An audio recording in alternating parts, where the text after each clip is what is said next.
When I was around 15, I had started babysitting a family with 3 kids, 2 boys, 1 girl. Their mom knew me as the oldest was friends with my little brother and had asked my mom if I could help out just because she had started taking on more shifts and her husband was doing the same. They lived right next to my high school and paid well, so I agreed, despite not really having that much experience. Pretty quickly, I realized that it was going to be difficult. The kids were great, but I was nervous around them. The oldest was fine, just played on his Xbox most of the time or done homework, but the 2 youngest were a different story. The middle child, daughter, was completely obsessed with horror movies, and on more than one occasion, I had to hide the knives from her since she wanted to reenact them, and the youngest son tried to set fire to the Christmas tree.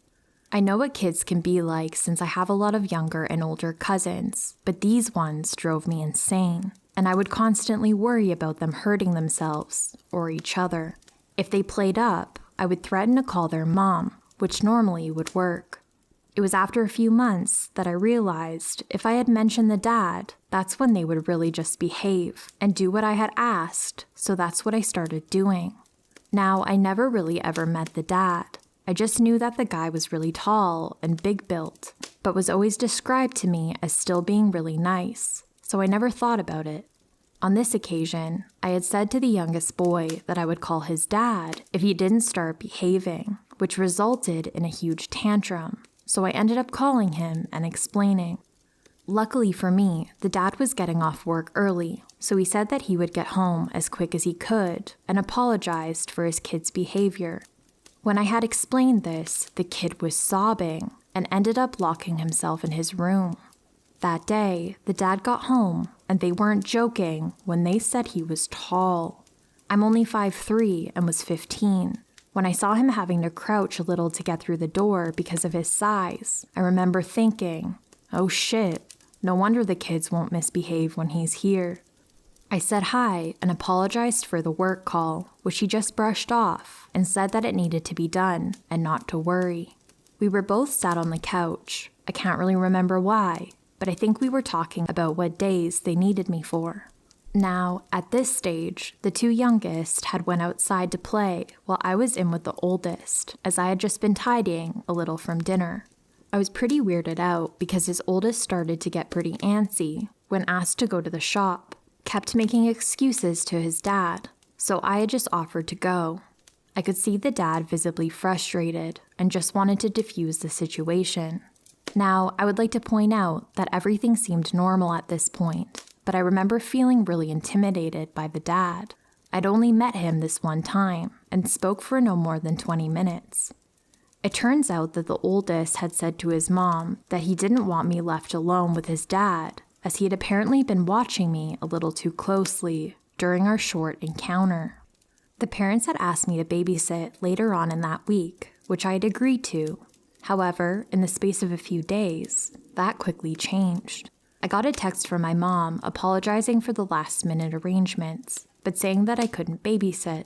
I was a little agitated since I had changed plans, but I wasn't too bothered and just said it was fine and just let me know when she needs me. She had asked me to come round to get my pay for the last 2 weeks, and I decided to just nip round before going home. As soon as I was in the house, I could tell something was off, but not wanting to pry, I just went in, say hi, talked about books for a little bit, and left. It wasn't until the next week, I think, or a week after, where everything kicked off. I came home to my mom being upset and angry, pacing the living room while my stepdad was trying to calm her down. I immediately went to her, asking what was wrong, feeling a little worried. Instantly, she just threw her arms around me and started crying and holding me. I had meant to be babysitting, but again, got canceled on, so I was home earlier than what I had said originally. Pulling away, confused, I asked her what was wrong again. Turns out, my mom had been trying to get a hold of me, but my phone had died. I had went to babysit and no one was home, so I just decided to head back on the bus, but wasn't able to let my mom know. She sits me down and starts trying to ask me questions about the dad and my time babysitting. Confused, I had mentioned that I only met him once, and only really spoke to him on the phone a handful of times when the kids were acting up. Nodding, my mom started pressing on and asked if anything else had happened and kept questioning me, saying I could tell her anything. I just looked at her confused and told her that nothing had happened and asked what this was all about. I always remember her taking a deep breath and saying, "Oh, thank God," before letting me know what happened. Now, as I said, the details are vague because this was on the news. Turns out, the guy had killed someone while working and had been taken in by police. During interrogation, it turns out that he admitted to beating his wife, and there were speculations of assaults. There was also mention that one of his types were petite girls that had dark hair, pale, which happened to match my description at the time, and my mom was terrified in case something had happened. I'm turning 23 this year, and it still gives me shivers. I remember feeling like I was going to throw up and had a sinking feeling in my stomach. My mom held me close, crying, because she had been worried sick all day and scared in case something had happened. Needless to say, I stopped babysitting for the family right there and then. I had felt so awful for the wife, as she was honestly one of the nicest women I had ever met. About 1 week later, I got a text from her, as it turns out I had left some books, so I had said I would go get them after phone. When I saw her, my heart sank. She had obviously not slept and was putting on a brave face for the kids, who weren't sure what was going on. We ended up sitting in the kitchen, and I gave her a hug, just trying to comfort her. I had mentioned that if she needed help with the kids, since he was gone, I would try and help, but she immediately refuses. As it turned out, people had started attacking the house. She gave me my stuff, paid for the wages with a little more added, I had completely forgot, and she said she appreciated it, but we'd be better off if I took a step back from the family, as she didn't want me getting hurt for being associated with them. To this day, I still think about them, and it still scares me after thinking about what could have happened. I still talk to the younger kids, who are a lot older, and even help tutor the younger girl. I helped the oldest when he started high school because I noticed the kids bullying him for what his dad had done, which was awful considering it wasn't the fault of the family. But yeah, let's not meet, you psychopath.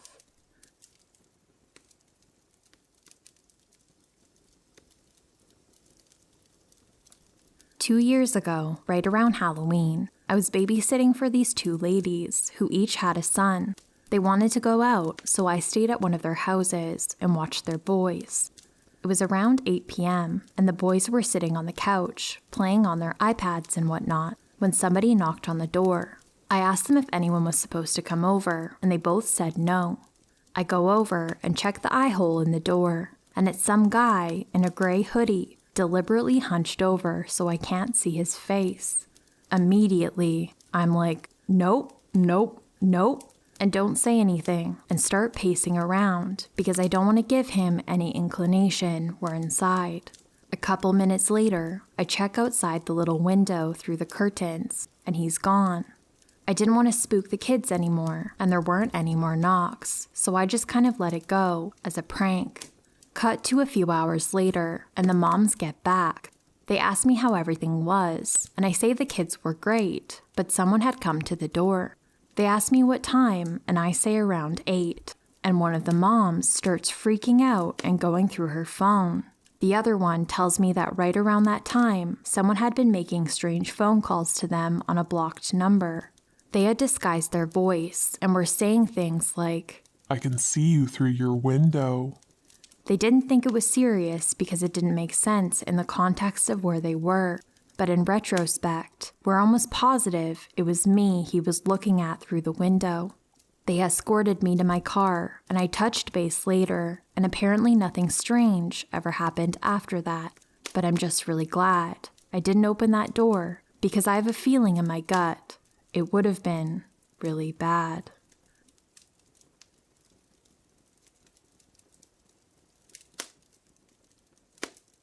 This happened to me when I was a teenager, and it still haunts me to this day.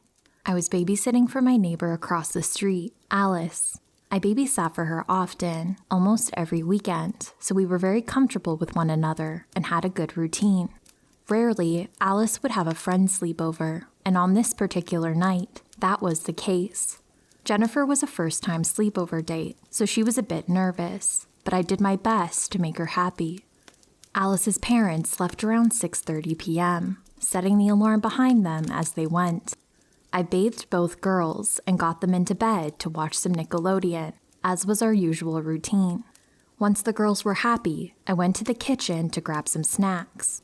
It was pouring rain outside, and next to the kitchen was a breakfast nook with glass doors and a series of glass windows. As I was preparing to walk back into the room, the phone rang. Alice's parents called often, so I always answered the phone. I picked up the phone and asked who it was. Hi, how are you? A male voice asked. Hi, I'm doing well, I replied. Are you calling for Jason, Alice's father? He isn't home, but I can take a message. Maybe, He said to me. or maybe I'm calling to talk to you. Now, my spidey sense wasn't ringing just yet, and I figured it was just a family member or a friend who was bored and wanted to chat. I politely, but quickly, said that I had to go. The girls were calling for me to bring their snacks, so I hung up the phone. I brought Alice and Jennifer their snacks and was about to settle into the reclining chair in Alice's room when I heard the phone ring again. I hustled back to the kitchen to answer it without really thinking anything was peculiar. At least, not yet. You know, it's rude to hang up on people, don't you? He started off, but he wasn't angry or aggressive. It was a little hard to hear him over the thunder and rain, and both girls were calling for me to come back because they were scared of the thunder. I'm sorry, I have to get back to the girls. Have a nice night. I heard him say something, but I hung up before I could hear what he said. The phone rang again. Don't hang up on me, He said, with anger in his voice. I hung up. I was getting nervous at this point. I went back in the room with the girls, and the phone rang again. At that point, Alice was asking me not to leave her again, so I didn't answer. But the phone rang again and again. 10 minutes then passed without a call, and the phone rang again. This time, I thought that perhaps it was Alice's parents, so I peeled myself away from the girls to go answer the phone. You fucking don't you fucking hang up on me. He screamed. Leave me alone. If you call again, I will call the cops, you fucking psycho, I screamed back. I hung up the phone and turned around to see Alice and Jennifer were now standing behind me. They looked terrified, so I offered to get them some ice cream bars from the freezer. I went to the freezer and the phone rang again. Alice answered it. I don't know what he was saying, but I heard screaming, and Alice looked absolutely terrified. I grabbed the phone and was about to unleash on him when he said, That's a nice pink shirt you're wearing. I hung up the phone and realized that not only was I wearing a pink shirt, but during that second phone call I received, there was a clap of thunder that I heard on the phone. At the same time, I heard it in the house. It wasn't until that moment that the realization hit me. Now, I was a teenager at that point, thinking I was invincible and having no concept of my own mortality. But a higher sense of consciousness kicked in and guided my next few actions. I hit the light switch in the kitchen as it controlled most of the lights in that immediate area. I grabbed both girls, their barking dog Alex, and shoved all of us into the pantry. The pantry door opened inward, so I pushed up against the shelves and I shoved a giant bag of rice against the door. I then had my back against the shelf, my feet pushing against the rice to help secure the door, and I had a girl in each arm with my hands over their mouths. I pinned the dog between my legs, and although he constantly barked, he somehow knew to stay quiet at that moment. Then the alarm started sounding, and the phone started ringing. All of us were trembling, but I was determined not to cry in front of the girls. Between the alarm and the thunderstorm, I couldn't hear much. After what felt like an hour, I heard a female's voice calling and asking if anyone was in the house. She was in front of the pantry and announced that she was a police officer and that it was safe to come out. She clearly knew I wasn't going to take her on her word, so she slid a badge under the door. I moved 1 foot from the bag of rice, and I towed her badge towards me. The police had turned the lights on, so I was able to see from the light streaming in under the pantry door that this was, in fact, a badge. I cautiously made my way out of the pantry, shielding the girls behind me. The female officer, Officer Wesley, didn't look alarmed at all, and I quickly realized why. "It's scary when the alarm goes off," she said, "but next time you need to answer the phone and let the alarm company know that everything's okay instead of hiding. Sending officers out to a house isn't a joke." I looked at her incredulously. "We didn't set off the alarm," I said, stammering, and I started to cry. "We haven't opened any doors." She looked at me with confusion and said, "Then who made those footprints?" From the back door, the sliding glass door in the kitchen nook, to the pantry and out of the front door were muddy footprints, as if someone had paced in front of the door for a while. The footprints led out of the front door, which was still open when the police arrived. I was hysterical, and the police called Jason and Janelle, Alice's parents, to come home from the restaurant they were at. Within earshot, but clearly not meant for me to overhear, Officer Wesley's partner informed her that the door of the nook had been pried open. I looked out over the pool deck and could see where the trail of footprints had started, from the grass and into the house. They were mostly dissolved at that point due to the rain, but it was very clear that someone had walked from the side of Alice's house and towards the glass door. We waited for Alice's parents to come home before I left. When the police recounted the night's events, I remember thinking in passing that neither of Alice's parents looked as terrified as I thought they should have, given the events of the evening. The police walked me home and told my parents what happened. My mother and father were both very, very upset. A few extra officers patrolled the neighborhood for a few weeks, but never caught the perpetrator, nor was he ever heard from again. And I never babysat for Alice again. I was too frightened. Fast forward a few years, and Jason, Alice's father, went to prison for tax evasion, or so we were told. Years later, when I was at home visiting, I ran into Jason as he was leaving the house on his motorcycle. He stopped to chat with me, and I asked him the one nagging question I'd had for years. "Did you really go to jail for tax evasion?" Now, at that point, Jason and Janelle were divorced. She left him for her dead sister's husband, which is pretty dark, and I guess Jason didn't feel like he needed to keep up any pretenses. He told me that, no, he was sent to prison for drug running. He regaled me with the tale of how he was caught in a high-speed chase, and bragged about how he was one of the biggest dealers in the area for years, until he was busted. And then I knew. The person who was calling that night was trying to exact some sort of punishment on Jason. Maybe he was a rival dealer, or maybe Jason worked for him and had pissed him off. But that's why Jason and Janelle didn't seem as alarmed as they should have.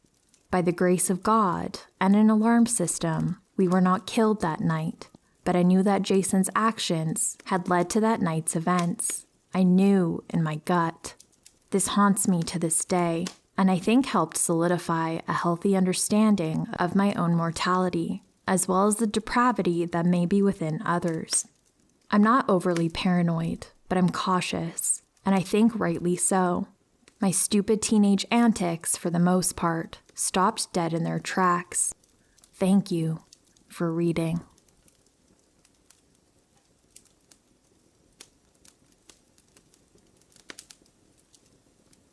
I am a 25-year-old female. This happened to me last year.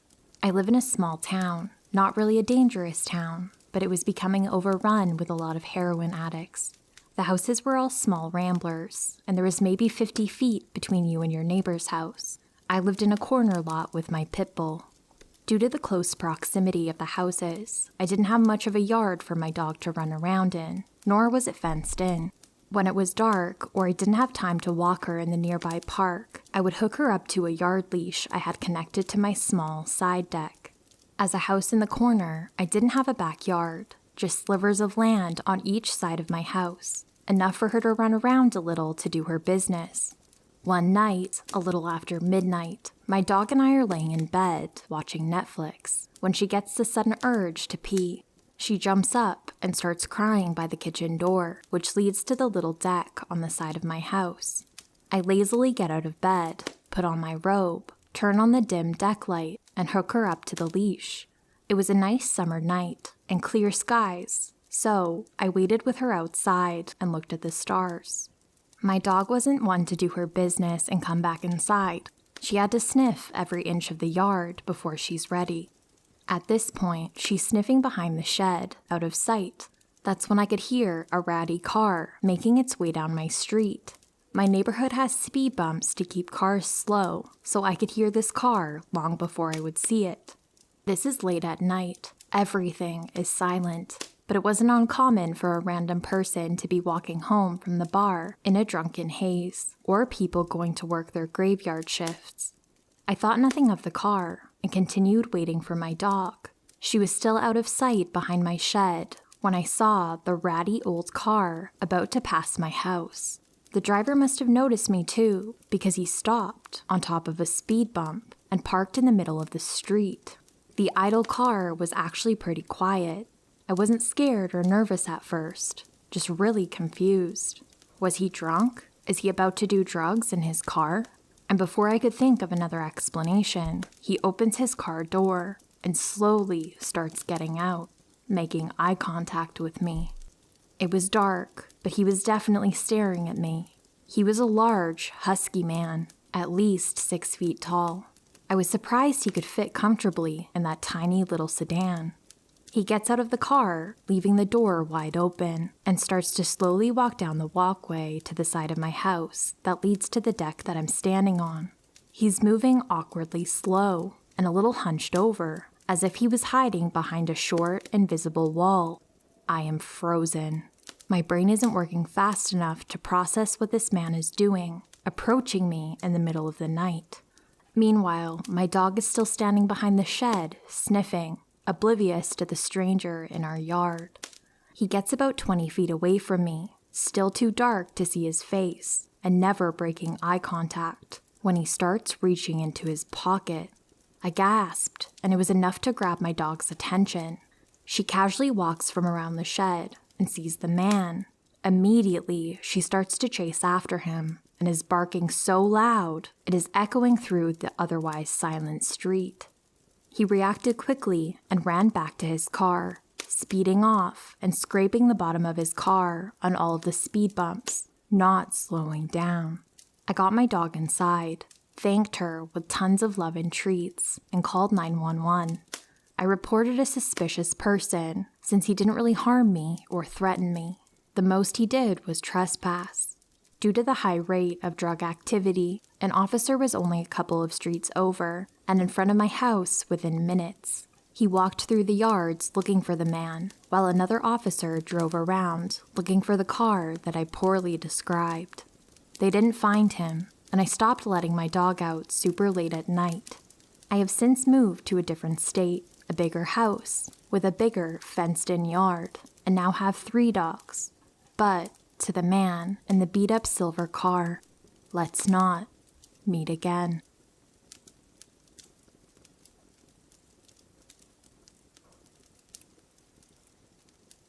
It was my turn to take the kids trick-or-treating. The previous year it was my wife's, and we trade back and forth every year.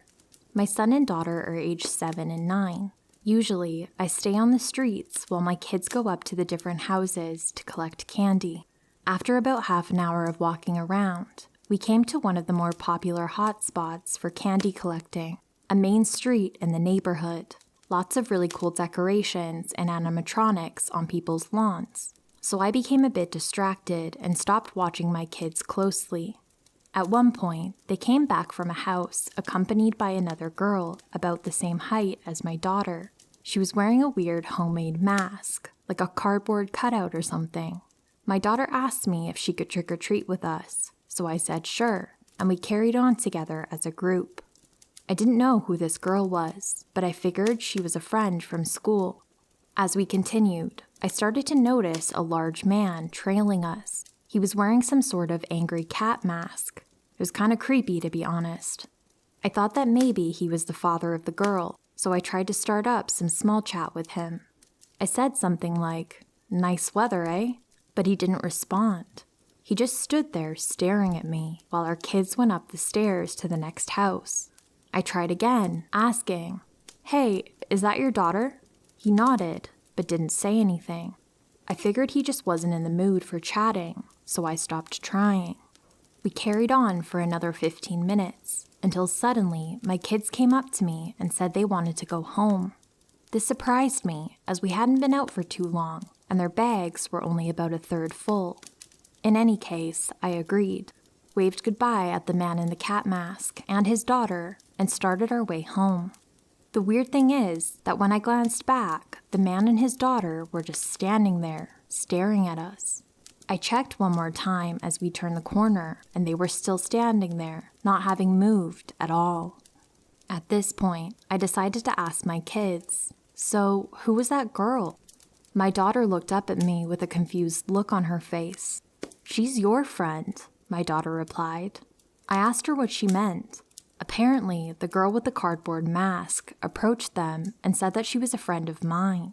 She told my daughter that she was too shy to ask me if she could join us to trick or treat, and wanted my daughter to ask me instead. I laughed at this story and replied to my daughter, "Why would you think she was my friend? I don't have any children friends." What my daughter said next chilled my bones. According to her, when the girl with the cardboard mask approached them for the first time, she wasn't wearing the mask, so they were able to see her face. As it turns out, she wasn't a girl at all, but an older woman around my age with wrinkles on her face. What's even more disturbing, the old woman had started to steal treats from my daughter's bag, apparently when I wasn't looking. This is why they asked me to go home. The old woman was creeping them out, and they just wanted to get away from her. I brought my kids home and told my wife what happened. We made sure to check through all their candy, but didn't find anything suspicious or off.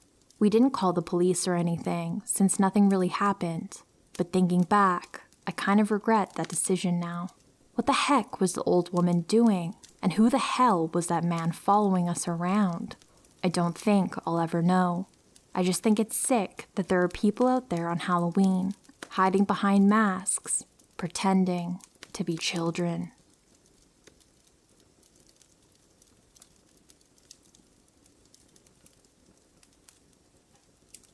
When I was about 10 or 11, my sister, who would have been 15, and I brought my brother, who would have been 2 at the time, to the beach down the road from our holiday home. Just to add, this beach had a massive car park just in front of it, as it was often very busy during the summer. Anyway, I had been in swimming for a while, and when I was done, I went up to one of the shower things to rinse myself off. My sister and brother were waiting up there for me, my brother being in his pram. I had been wearing a wetsuit because it was absolutely freezing, thank you Ireland, so I asked my sister if she could zip the back of it down, as I wasn't able to reach it myself. The thing is, the shower area was on a slope, so there was no way she would have been able to bring the buggy down. So, she brought it as close to the edge as she could, which was no more than a foot or 2 away. She gave my brother one last look before turning to me and pulling down my wetsuit. This task took her no more than 10 seconds, but when she turned around, my brother and his buggy were gone. Of course, she immediately started panicking, looking around the area to find him. Next thing I knew, she took off running, screaming at people to help her.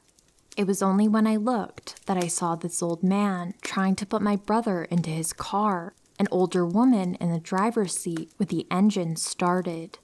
I could see that the distance between my sister and the car was quite a bit, and there was no way she was going to get there before they took off. And even if she did, I'm not sure how much she would have been able to do. So, she kept screaming as she ran down the footpath, trying to get the attention of as many people as she could. To this day, I thank God for a random man and his wife standing near the car. He heard my sister screaming about our brother and the man putting him into the car. The man ran to the car and tried pulling my brother out of his would-be snatcher's arms while his wife rang the police. Luckily, he managed to get my brother out of the man's arms before handing him off to my sister, who had just gotten to them seconds beforehand. I don't know how it happened, but the would-be snatchers managed to get away, driving away from the beach. When the police arrived, my sister and the man who helped us gave us as much as they could in relation to descriptions of the two people, but they couldn't give any license plate number, as the car had none. I still think about it to this day, and one thought always crosses my mind. What would have happened if the man wasn't there to help us? I don't think I would have had a little brother after that, if it was the case.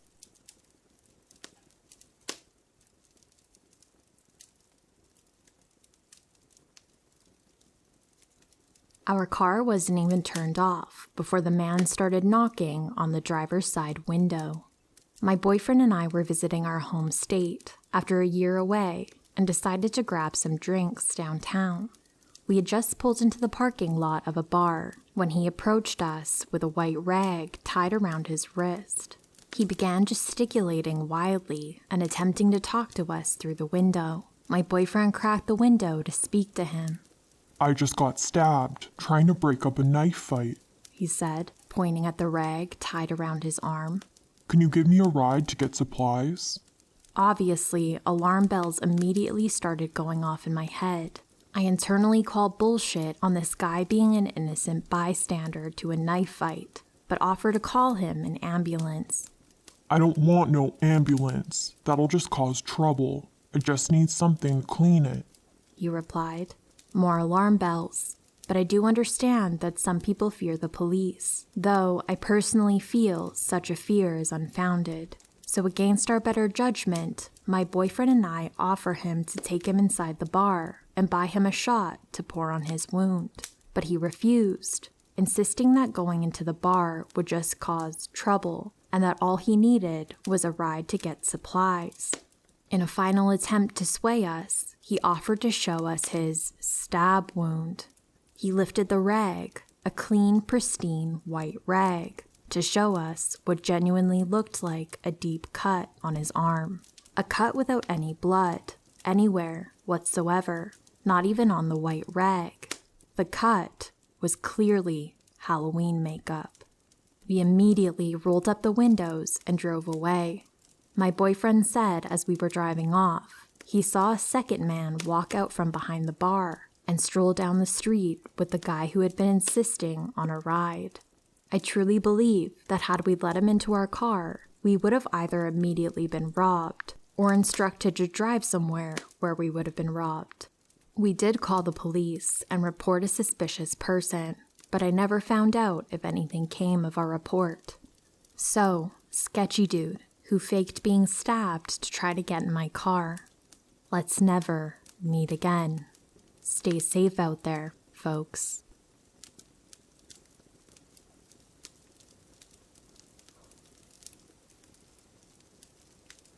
While this may not be super eventful, it was still scary. I work at a Walmart pharmacy, and this happened 2 days ago. As most people who work retail know, the associates have to park at the end of the parking lot, so it's a pretty far walk to the store for us. I'm a 23-year-old female. I was walking in the parking lot on my way to the store to clock in. I'm walking in front of a row of cars when I see a large truck ahead. There was a blonde woman in the driver's side and a man in the passenger side. I suddenly got this urge to walk a little further away from the row of cars, particularly that truck, so I walked further out in front of it. As I'm passing by, the man quickly opened his door and leaned about halfway out. He has a yellow card in his hand with something written in Sharpie. He says, "Hey, ma'am, I need to give you something." He didn't get out of the truck, though. He was partially inside with the door propped open, leaning as far out as he could.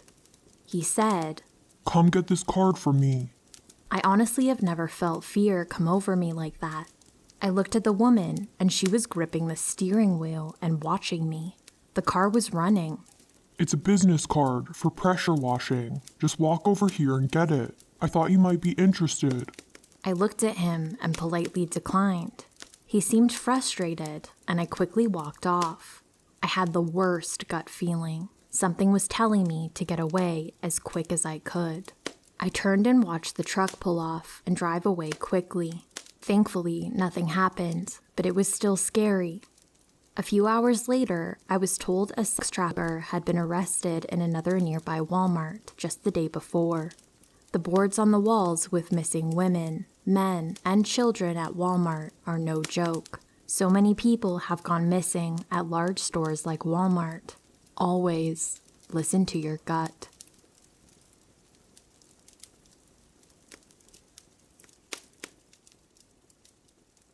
I work about a mile from my house in a pretty small town, 100K-ish spread out.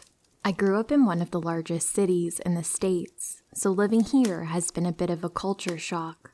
It's very easily accessible by walking, so I never drive. About a half a year ago, I finished work around 1 a.m. No one is really out past 8 p.m. here. A huge shock coming from a big city, so the park I walked through was utterly deserted. I live in one of the safest countries in the world, not America anymore, so it's easy to forget just how vulnerable I still am as a small female. I honestly didn't feel uncomfortable at any point of my walk until I rounded the corner past some basketball courts near my house. I was still about 2 minutes away from home, and the stretch of my walk was completely dark. The moon was massive that night. While I had welcomed its light at the beginning of my journey in the absence of streetlights, it actually made things look pretty eerie. I had walked this path hundreds of times, but tonight something felt off. I'm not a fearful person in any sense of the word, but I was really on edge suddenly. Then I saw it. A van in the parking lot next to the courts, with its side door open. I picked up my pace and kept an eye on it. There are usually cars in that parking lot. I live in a tourist town, and backpackers often stay in their vehicles to save money. I'd never seen one with its door hanging open like that in the middle of the night, though. I was so focused on the van that I missed the man walking out from the trees near the courts until he was a mere 30 feet behind me. He was walking fast, and there was little doubt that he was headed straight towards me. I was at a loss for what my next action should be. Screaming wouldn't do much. I was still too far away from any residences. I usually carry a glass water bottle with me for protection. We have very strict laws on weapons, but I had left it at work that night. My phone was dead. Everything I knew better than to do, I'd done. And as stupid as I feel writing this, I hesitated running on the off chance that he didn't mean to act sketchy. I have moved past this mindset overall, but there is still this strong part of me that backs at the prospect of making someone feel uncomfortable or embarrassed. I also hate showing men that I feel scared of them, because even if they hurt me, I'd rather not give them any satisfaction of seeing my fear. I also knew I couldn't outrun him. I also overthink everything. I saw a little dark blur darting across the library parking lot at the back of the courts. It didn't even register to me what it was. The whole situation was so surreal. The guy was behind me now, and judging by his footsteps, he hadn't veered course. I quickened my pace, felt out my keys in my purse, and slipped them between my fingers. I heard a slight jingling noise, and everything suddenly made sense. The blur was Apollo, the large black cat that often walked me home on the stretch after the park. Tonight, he was doing that weird cat run, where they get really low to the ground with their ears back. I had an impression that he was angry, but he was moving too fast for me to see his face properly as he rushed past me. I kept walking, but the heavy footsteps were retreating now. I didn't dare look back, and I kept moving forward quickly. Apollo was suddenly by my side, still staying low to the ground and stopping every few feet to look behind him and hiss. Then he would do that weird cat run to catch up with me. He walked the whole way home with me, as he had done so many times, but I'd never seen him act like that. As we neared my gate, he visibly relaxed and flopped on his back. I coaxed him inside the gate before giving him some massive hugs and head bumps. I stopped walking home by myself at night and still saw my sweet little cat friend often. I never saw him behave that way again, though. Apollo moved away 3 months ago. I still miss my little buddy, and I often think about how strange that night was. I wish I'd turn around to see him chase the guy off. I've heard so many stories about dogs protecting people, but rarely about cats. My own little girl would never do anything like what Apollo did. Parking lot creeper, let's not meet. Apollo, I hope to meet you again.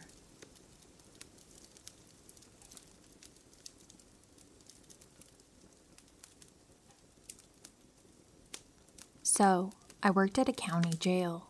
One night, I was working the maximum security unit on the night shift. It was pretty boring, with nothing to really do except checks, where you go around and look in each cell every 30 minutes or so to make sure that everything was okay and the inmates weren't doing anything that they weren't supposed to. It had been about 15 minutes or so since my last check, and I was sitting in the control room reading a book to pass the time. The control room sits higher than the floor level and looks out over the cell block. If a person average height were to walk right by, you would only see the top of their head. As I'm reading my book, I see out of my peripheral the top of a bald head walk past the window. I knew that nobody else was in the area, as another officer would have to go through 2 sets of remotely open doors, and there was no way past my control room. I looked up and into the cell block. I didn't see anyone. I then looked at the camera monitors, which showed every angle of the cell block. Still nothing. I put my book down and exited the control room, making sure to lock the door behind me in case an inmate got out of their cell. They couldn't lock me out of the control room. It's uncommon, but it is possible. I walked into the cell block, shining my flashlight into some of the more dimly lit areas.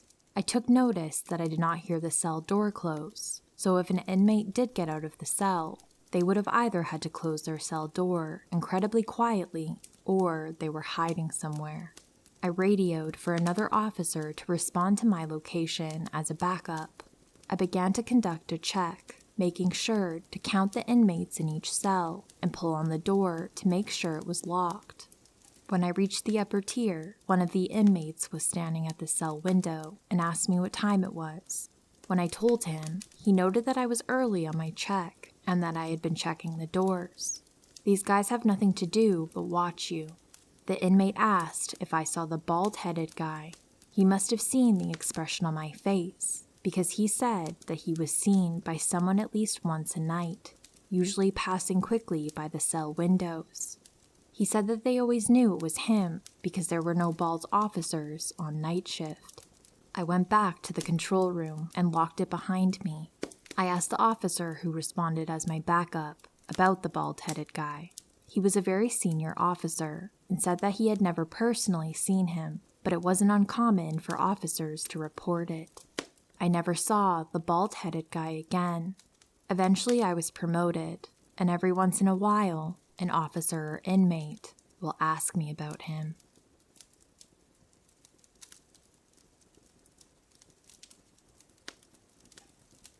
Before I go into this story, I want to preface that everything I'm telling you is 100% no bullshit. This happened to me in my early teens. I'm 21 now. My best friend growing up had this huge farmhouse in the middle of Virginia. It was very old and beautiful, but also had a very dark history. In the house, there is a tunnel that led to an underground room of sorts that was used for slaves to hide in the 1800s. And I'm 90% sure that some died down there while hiding.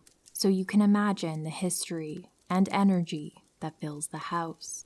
I always felt scared there. I never felt alone and wouldn't go anywhere alone in the house, even just to grab something out of my room. Even the family was scared to stay there with no company because of the intense apparitions and experiences, which I can get into another day. The rooms were massive, and the entire house was white, with honestly creepy vintage decor. There was even a cabinet of fucking ventriloquist dolls upstairs. No joke. They were a really odd family, honestly, with lots of dark problems. Anyways, The second time I visited that house, I was with my mom, my best friend at the time, and her mom. It was a girls' trip. One night, I woke up and was so thirsty, but the last thing I wanted to do was go downstairs and get water. I was terrified. I hated that house at night, but my mom was dead asleep, so I literally sprinted downstairs with my head only looking at the floor. I made my water in 5 seconds, and when I made it to the stairs, something compelled me to look at the giant glass doors that were in front of the stairs. I was horrified, but I felt like I needed to look out the window. What I saw when I looked out that window will haunt me for the rest of my life. I saw a man, as real as anything I've ever seen. It was pitch black outside with a huge bright moon. The man was all black, like a silhouette, but because of the moon behind so bright, I could clearly see his entire body. He was blacker than black, like he stood out so much. I 100% thought he was a trespasser. He was wearing a top hat and was unhumanly tall, like 7 feet. My heart literally felt like it stopped beating. I felt like I was in a trance. I was so unexplainably horrified, but I couldn't look away. He was moving a little bit, almost like breathing. Then about 10 seconds later, he was gone, disappearing into thin air. I fucking panicked and bolted upstairs. After I snapped out of my trance, I cried to my mom and was up all night. The next morning, I told my friend and her mom about the experience, and they were not shocked at all, as they had seen multiple full-body apparitions in the house themselves. The nanny that worked for them even refused to go in some rooms of the house. I never went back to that house again.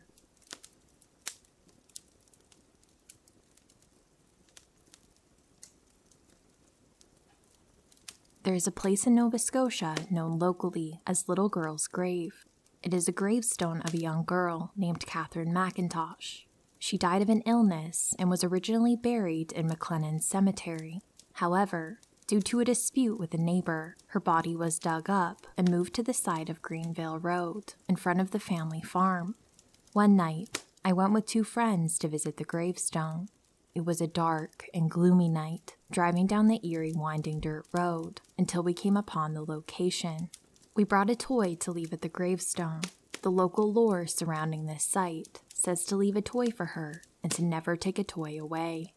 It wasn't until we left and began driving down the dirt road that we had a paranormal experience. We noticed in the front windshield, in the condensation, a small child's footprint on the glass. It was so detailed and human-like, it scared us quite a bit, to say the least. One of the friends I had visited the gravesite with, we worked at the same restaurant at the time. A few days after we visited the site, we were working together and we both heard something truly bizarre. It was the sound of a child laughing, very faintly.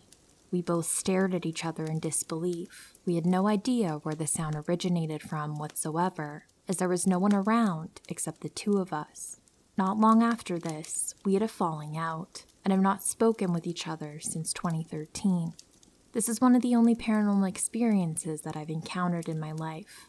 If anyone who reads this has had similar experiences at the gravestone, please share it with this community. Thank you for reading my story, and may you all have a good evening.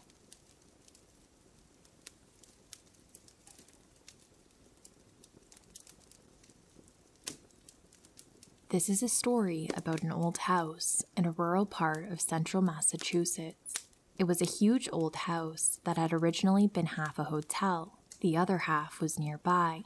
For some reason, it was split in half and the halves moved apart. That always perplexed me. It was a huge 3-story Victorian structure with wide porches. How and why the building was split was never explained to me. The house was owned by some friends of my parents. They would host parties with lots of people, and the women would play the piano and sing. There were lots of kids there, and we would run around inside and outside, while the adults socialized. My memories of the house are vague, as this was more than 40 years ago. I do remember that the house was huge, and had way more rooms than the family that lived there could use. Up on the 3rd floor, there were several hotel rooms with doors. largely unchanged since it was an operating hotel. The family that lived there openly talked about the house being haunted. I was fascinated by their stories as a child. Odd things would happen, such as repeatedly finding the telephone receiver out of its cradle and sitting on the table next to the phone. Light bulbs would go missing, apparently unscrewed from the socket and spirited away. The one anecdote that left the deepest impression on me was one that the mother of the family told us happened to her. One afternoon, she was vacuuming one of the rooms on the 3rd floor. She turned around and was startled to see a man standing in the room, motionless and staring at her. She described him as a man in a gray suit, wearing wired-rimmed glasses. He didn't say a word and just stood staring at her. Caught off guard and flustered by the man's sudden appearance, she said the first thing that came to mind. "Would you like a cup of coffee?" He simply disappeared before her eyes. I never understood why someone would offer a cup of coffee to an apparition, but my mother said that the woman explained it as she was aware that the house had an apparent presence and that she felt like it was benevolent and she wanted the presence to feel welcome. I wish that I had more details to share. I wonder if the house is still there today.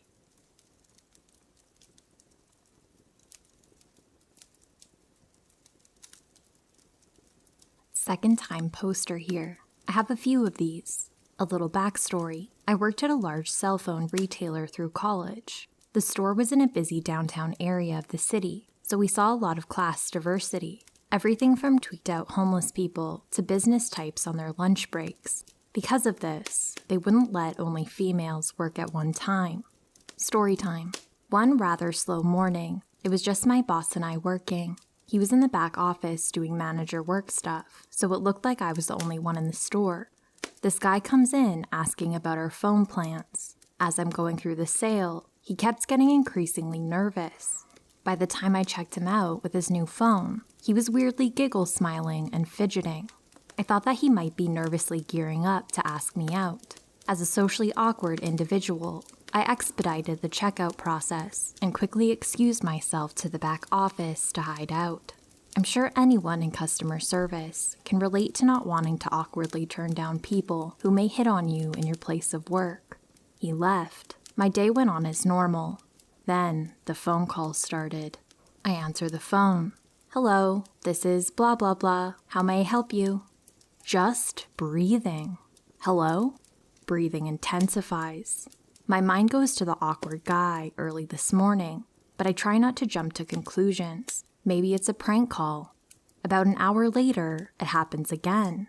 I hang up immediately and tell my manager, who offers to answer the phones.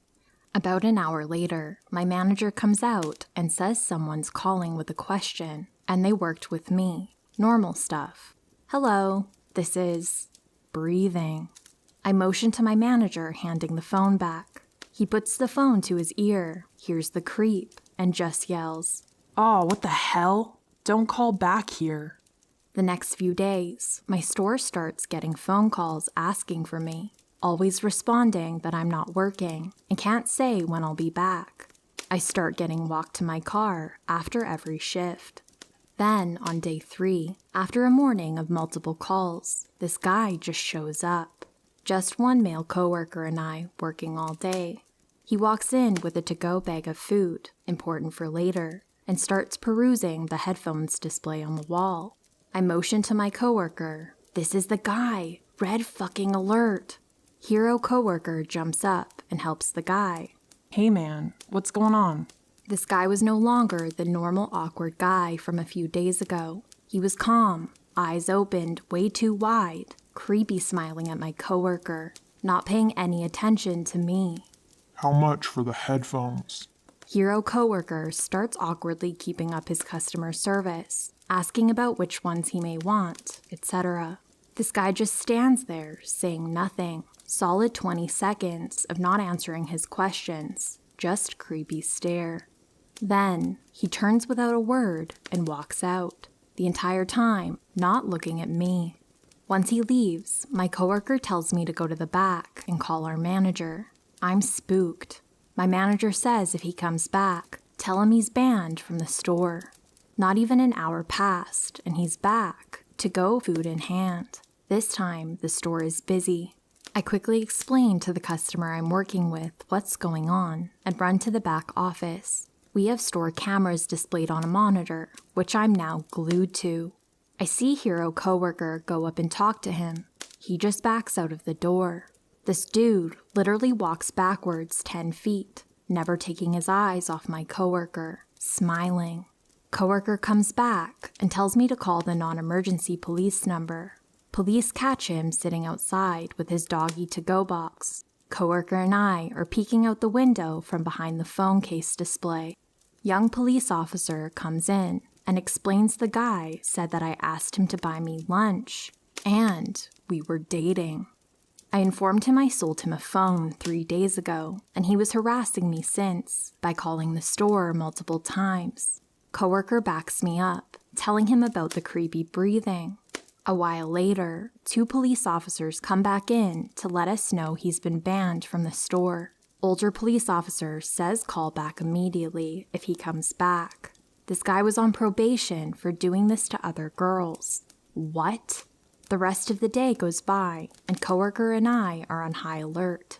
Close to the end of the day, we've settled down, sitting at a table shooting the shit, when he goes, "Don't look behind you. He's back. Just walk into the back room." This guy is standing in the window, looking into the store, just standing there.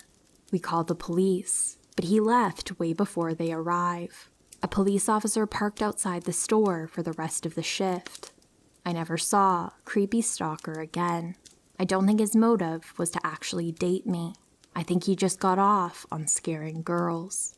None of his actions were normal by any means. But creepy stalker, I hope we never meet again.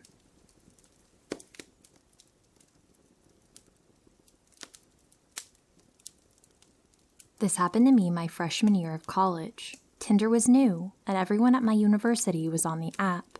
I joined to see what all the fuss was about. Looking through profiles, I found a few guys that were really interesting, and this one guy in particular caught my eye. We will call him Walter. I swiped right on Walter, and we matched. I was excited and kind of giddy, because he was super attractive. He messages me, and I got butterflies in my stomach. We messaged on the app for maybe an hour. Typical conversation is happening. I asked him what he did for a living. He asked what my major was. Harmless conversation. After a while, he asked for my number so we could text instead of message on this app. I gave it to him. He seemed nice enough. We messaged back and forth for a few days. Lots of flirty conversation and plans to hang out finally occurred. By the 4th day of conversation, he started calling me babe, which gave me mixed feelings. It was cute, but also a little weird. We didn't really know each other and had never met. I ignored it and continued on with the conversation. He started saying he wanted to be exclusive, and he really wanted to see me in person. He was begging me at this point to come to his apartment to cuddle and watch movies with him and his dog. I told him that our first meet needed to be in public. I would not be going to some stranger's apartment. He said I was overreacting and kept begging. I ignored him for the rest of the night. The next day, he apologized and said he understood that we needed to meet in public, so we made plans that weekend. The weekend came faster than I expected, and it was the day that we were supposed to meet. Something just felt off, and I decided to back out. I texted him apologizing, saying my mom wasn't feeling well and needed me to come home to help her with some house chores. This made him annoyed, and he said, "Your mom is a big girl. If she needs you, she can call you. Just come over, and you can leave whenever to go help her. I really want to see and kiss you." I told him no, that I would be staying with my mom that weekend, and that was that. I only lived about 30 minutes from home, so I actually did go home to see my mom that day. After what he said about my mom, I started ignoring him, and the texts started rolling in. Text after text. "Babe, I'm sorry. Please come over. Babe, I miss you. Are you going to come over?" I planned on replying the next day that I was just busy with my mom. Then he starts calling me. I had a total of 45 missed phone calls within a 2-hour period. He left voicemails saying that he was sorry and he just missed me and wanted me to call him back. Similar voicemails continued almost the entire time I was home. My roommate texted me shortly after I finished dinner with my mom and asked if we could go out that night. I agreed and went back to my university dorm. Suddenly, the calls from Walter started to increase again. More texts, voicemails, and he started messaging me again on Tinder, asking why I wasn't replying to him. I wasn't planning on replying until I got a message on Instagram that said, "Why didn't you tell me you were coming back to town tonight?" Getting this message really freaked me out.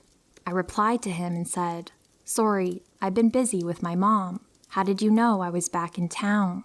He said, "Well, I checked your Tinder, of course." Tinder doesn't tell exact locations, but has a within 1 mile message. This really freaked me out, and I messaged him back and said that he was being really creepy. He seriously had to be constantly refreshing my profile to see the distance change. The messages, calls, and voicemails continued. All were him now apologizing for making me feel weird about him knowing where I was. He was just worried about me. We had been texting for less than a full week. I told my roommate about it, and so we decided to stay in that night. The last straw for me was getting a message saying, "Look, I'm really sorry. I'm outside your dorm with flowers and chocolates. Please forgive me." "Oh, hell no." I called campus security and told them about this guy, and they never found anyone waiting outside any of the doors. I'm assuming he was in his car waiting for me to reply. I blocked him on all socials, phone number, deleted Tinder, and have never been back on since. I have seen him once out and about in town, but he's never recognized me, thankfully. Walter, if you ever read this, I'm glad we never met. Thank you for making me second guess every single guy I find attractive.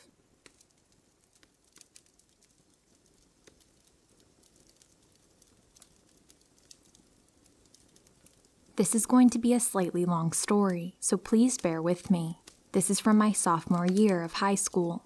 Take in mind that some of the reasons why the whole scenario lasted so long was because I was extremely shy and was having problems with extreme anxiety. This whole experience has helped me learn to speak up for myself. It was the beginning of the school year, and I had gym class as my first period. I went to class normally for a few days, but I had noticed that some girl had been staring at me off and on.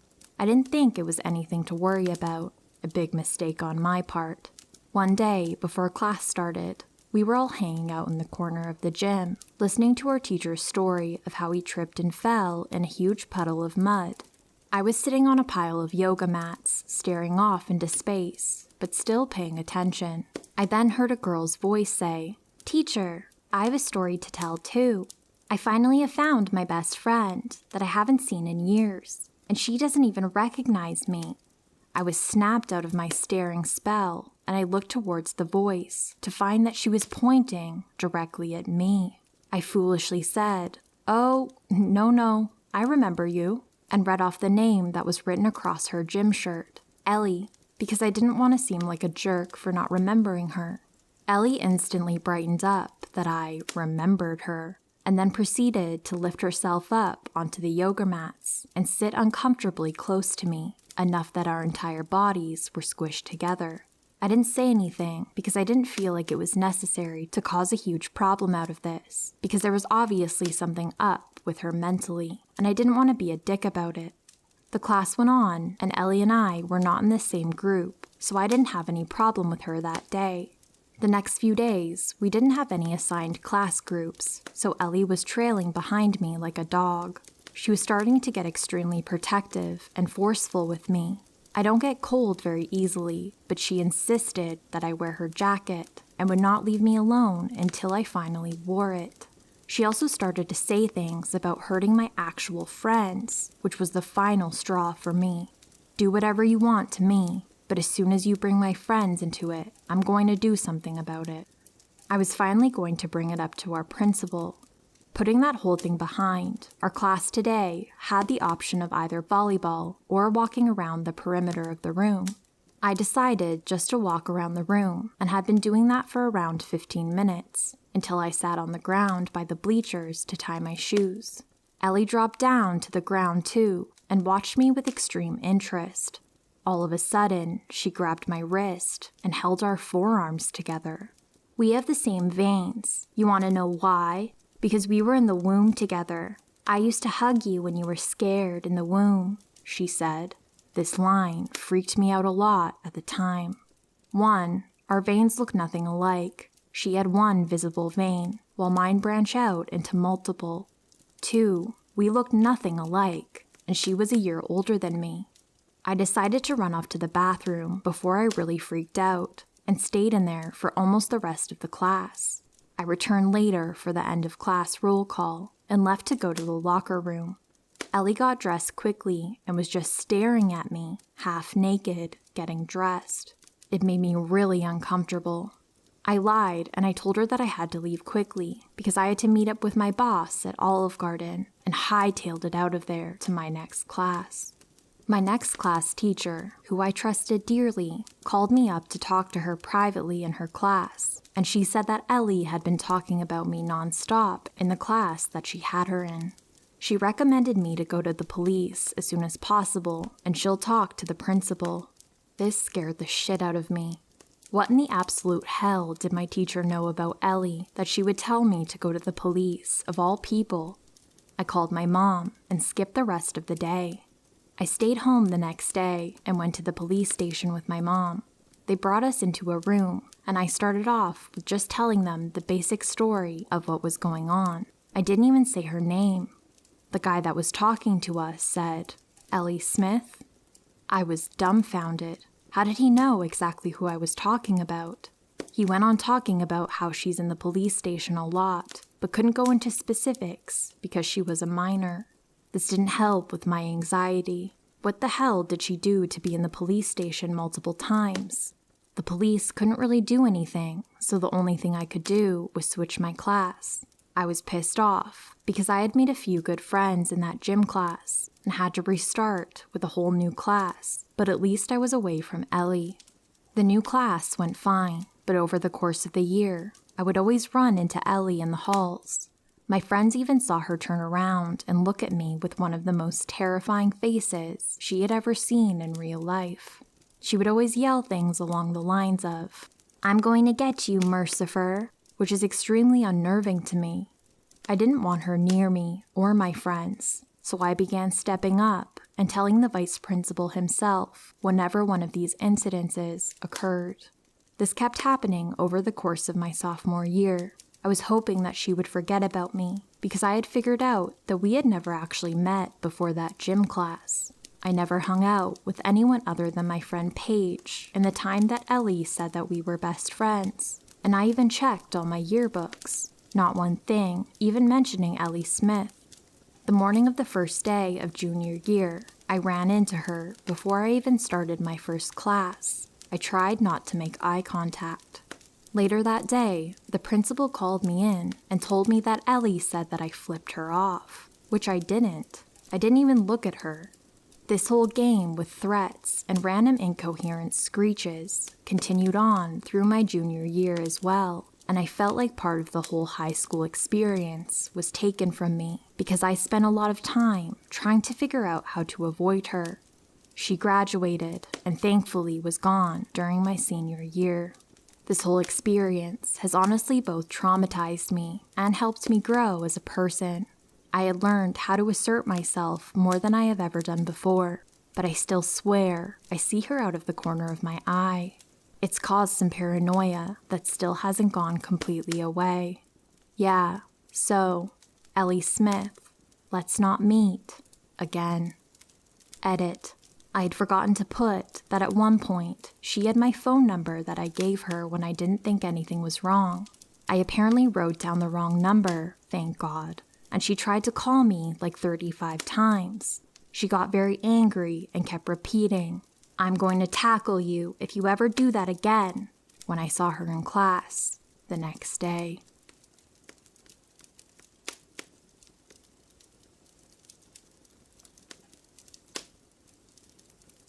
When I was growing up, my family became close to a very wealthy middle-aged man who was also close with some other kids' families at my school.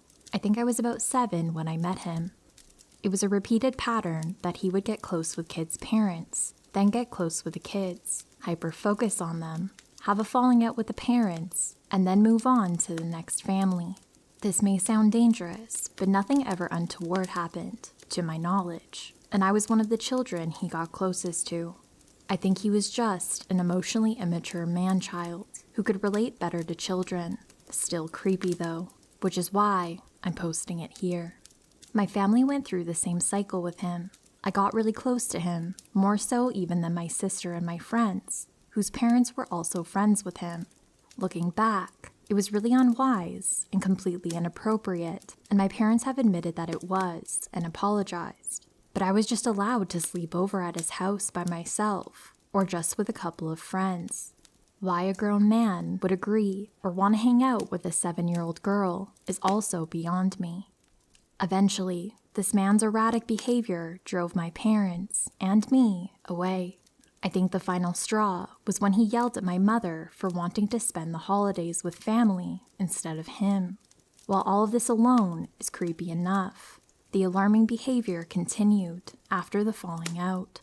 For several years afterwards, on holidays and my birthday, presents would be left at our doorstep for me.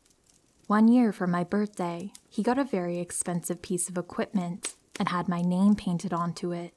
Luckily, it stopped after about 3 years, but it was still very creepy. A few years later, my mom saw him with another family and with a young girl on his shoulders. It seems that behavior continued.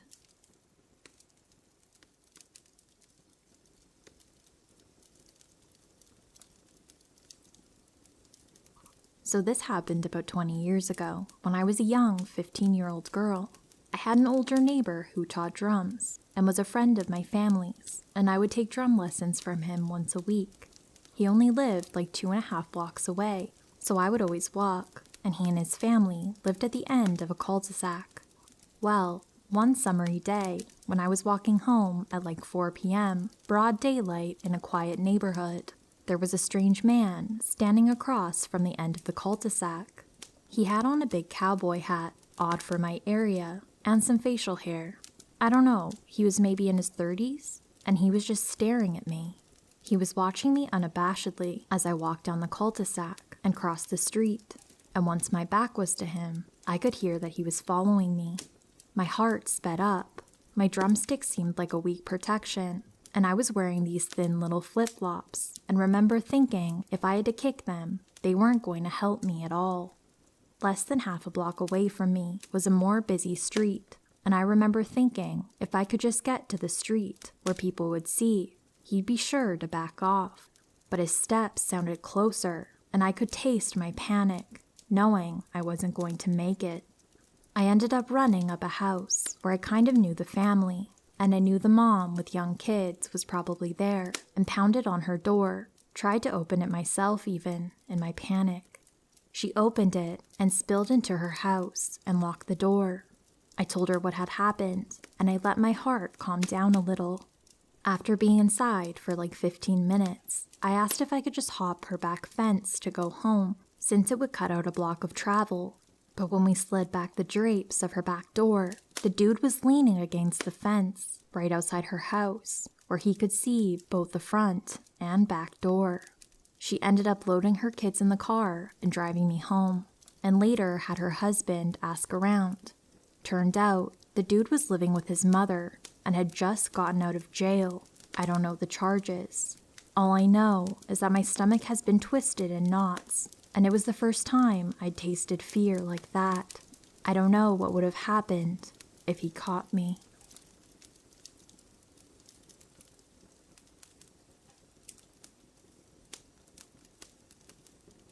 To give context, I'm a 25-year-old male. I started a job at a company that makes lenses for glasses, and immediately I was introduced to Nate, an awkward guy around my age that seemed like he had good intentions. He was nice enough, but I figured that most people humored him when it came to talking to him. I was convinced that he was on the spectrum in the realm of Asperger's. I've had friends in the past who have Asperger's, and I didn't really mind. Besides, we seemed to like the same things, including Dungeons & Dragons. My D&D group was small, and we wanted more people, and knowing that he was into D&D, I invited him to come join. My now wife, then fiancé, immediately grew uncomfortable when he came into our home to make his character. And when it came to actually playing sessions, another girl at our table also expressed that she was uncomfortable. I didn't feel great about it, so after 3 to 4 sessions, we kicked him out and continued playing. But I still had to see him at work, which led him to always acting sad around me, but I wasn't going to give in. Eventually, I kept telling him that I was starting another group, and he could join that one, yada yada yada. His pity party was starting to annoy me, so I said whatever to keep him at bay. One day at work, he had the day off, and the following weekend. Not me or my coworkers saw this as strange, but then, when Monday came, he still didn't show up. Tuesday, no show. This was very unlike him, because he was practically a teacher's pet. Soon, one of my coworkers was moving around the warehouse with a phone in her hand, stopping people and sharing the news. Nate had been arrested in North Dakota as he attempted to meet an underage girl for sex. We were all in disbelief because that's the first feeling that hits you. You don't want to believe someone like that could live in your town, lest work right beside you. Indeed, he was in contact with a minor over the internet and set up a meeting at a park with the intention of having sex. The police were tipped off as a teacher just happened to see the messages on the girl's phone. I nearly puked when I heard the news. He was in my home and made comments about my kids being so cute, especially my daughter, which definitely made me more sick. He would talk to me sometimes about wanting a girlfriend and how he was just waiting for the right one to come along, someone in his church group. And now it scares me to think about how old this girl was. One of my friends at work mentioned how he went to install a washer and dryer at Nate's house, and when looking around, he was yelled at by Nate not to go upstairs. Not in a, "Oh, that's my room and I'd prefer no one go up there" type of vibe. More like, "There's something up there that I don't want you to see" type of vibe. He was arrested and put in prison, like I said, and remains there to this day, as far as I'm concerned. Just goes to show you can't really know everybody, and that's what is truly scary.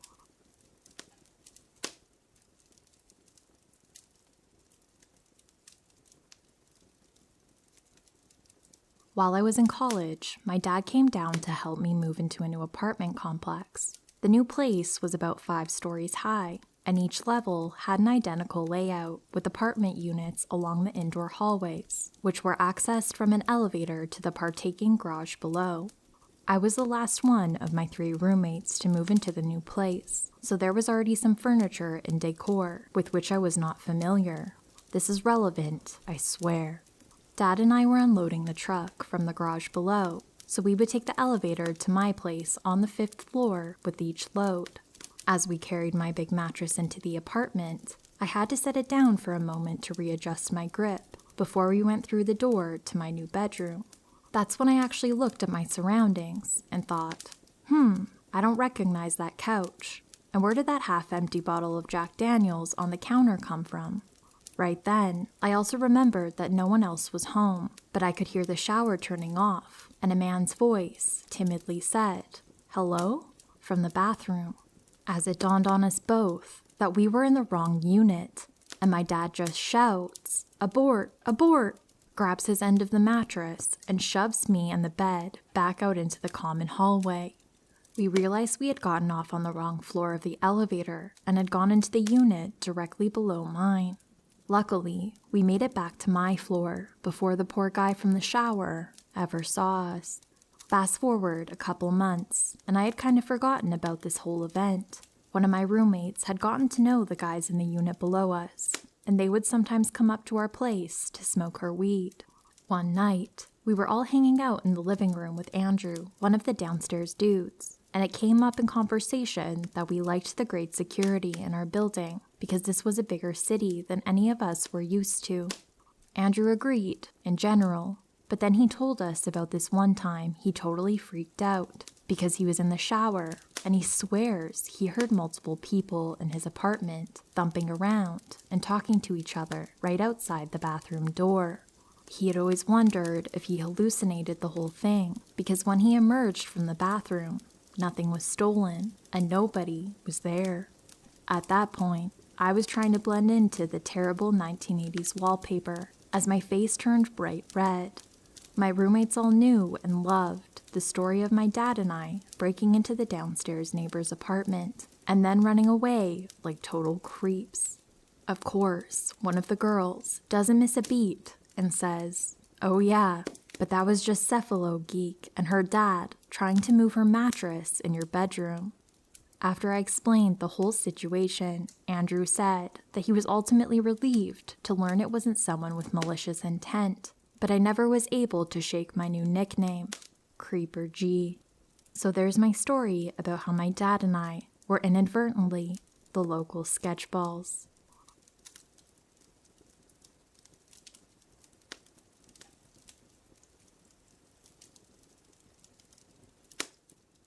This story was told to me by my uncle and swears it really happened. He was the only one in the family this happened to, so no one else could back his story.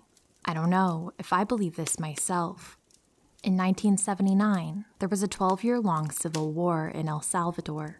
My uncle was in the military. He was sent to the woods, jungle, with like 6 other guys to look for militia groups that were supposedly camping out there. After walking in the woods, jungle, for hours, they suddenly felt the ground shake as if something big was coming towards them. He described it like Jurassic Park, when a T-Rex was coming towards them and the water rippled. He said they thought it was the enemy doing something, so they hid. He said that he was shocked when he saw a giant. He said it was walking in the distance. I asked him if it was just maybe a really, really big person, like Bigfoot, and he said no. It was more of a Jack and the Beanstalk kind of giant. He said there were trees blocking the view somewhat, but he could make out that it was like a really big human. He said it was as tall as the tallest tree there. He said he tried to get a good look at it, but he was terrified and didn't want to get out of his hiding when he realized what it was. He said the giant basically just walked past them. He said they were all terrified and that they waited for a while as they were scared to bump into another one. He said 2 of the guys suggested trying to kill it to get rich, but the guy in charge told them to stand down. My uncle said everyone thought they were idiots for suggesting such a thing. He said they walked back to base as quickly and quietly as possible. They told everyone when they got back. No one believed them. They were friends with the pilots, and the pilots called bullshit on their story because they fly over the jungle all the time and would have seen such a creature, especially if it was as tall as the trees, as they claimed. He said all of the guys described what they saw. One guy claimed that it appeared bald. Another guy thinks that it had some sort of loincloth, like Tarzan. My uncle emphasized that he didn't get a good look, and that all he knows is that the ground was shaking, as if some really big creature was coming towards them. He saw what appeared as a giant human, walking in the distance. He got down and hid and waited until it was gone. I began to ask him things, like if it was real. Don't you think that they would have found a body or some bones of something that big? Especially since El Salvador was so tiny in relation to other parts of the world.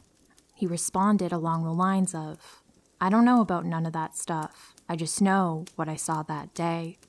I don't know how I feel about this one personally. This one seems a little out there. My mom said it was maybe some sort of spirit that just made itself appear as a giant to scare them. During the Civil War times, my mom claims there was a lot more paranormal things going on because of all of the deaths that were happening. A lot of innocent people were being killed. My grandma would say if you looked out the window of the house, you would see dead bodies on the street. That wouldn't explain the ground shaking, though. Has anyone ever encountered a story of a Jack and the Beanstalk kind of giant? This one scared me as a kid because it's so unbelievable that if he actually did see it, that's crazy.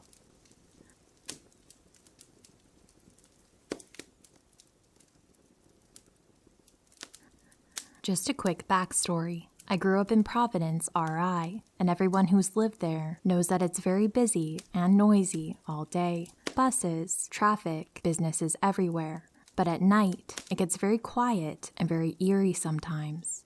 The story is about an incident that happened to me when I was 15, and I got my first job at McDonald's. This gives me chills every time I think about it. I was 15 and I just got hired at McDonald's down the street from where I live. It was perfect because I could go to and from work without worrying about a ride from my parents. While working there, I met some kids my age that I became close with. Unfortunately, they weren't the greatest of kids. They were very rebellious. They would clown around at work, act disrespectful to customers, typical 90s punks. I slowly started to become like them. I began disrespecting my parents, which was totally not like me. But I was always the nerd that didn't have many friends, so I wanted to fit in. Side note, I was very sheltered growing up, and I didn't really get around much because my parents were very protective over me. One night, around 10 p.m., I finished watching Monday Night Raw and went downstairs to grab something to eat. I opened the fridge and heard my dad's footsteps. He wore those slippers that tap loudly on tile floor. Chris, I've asked you all day to take out the trash. They come tomorrow, so do it now. Now, normally, I would have taken it out the first time he asked me, but now that I was getting older and becoming a smartass, I didn't think it should be my responsibility anymore. I work now and go to school. You take it out, I replied. My dad's eyes got wide, as I'd never spoke to him that way before. He leaned in and said softly, As long as you live here, you will help out. Now take out the trash or leave. I called his bluff, and rather than just simply taking the trash out, I rebelled like the dumb teen I was. Fine, I'll leave. If you're gonna kick me out for that, don't bother looking for me. I'm done living in this stupid house, I said as I opened the door and slammed it. I walked towards McDonald's to see if any of my friends were there, and they weren't, just the maintenance guy finishing up the cleaning. Of course, of all nights, it was raining, so I had to find somewhere to go to stay dry. There was a bridge with an overpass a little ways down the street, so I started walking towards it. The whole time, I'm regretting what I did, and I wish I just took out the damn trash. I finally get to the bridge, and I climbed up the hill to the little section on the corner to stay out of view. I remember in school learning to go here in case of a tornado, so I knew I was safe. I patiently and stubbornly waited, assuming that my parents would call the cops, which in my mind would show me that they cared. An hour goes by. Nothing.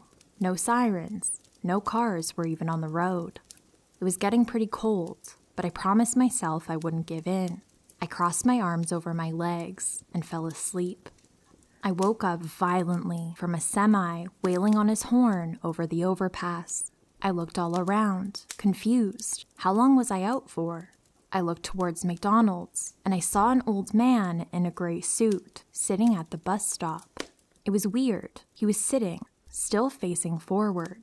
I assumed it must be like 5 a.m. since he was waiting for the bus.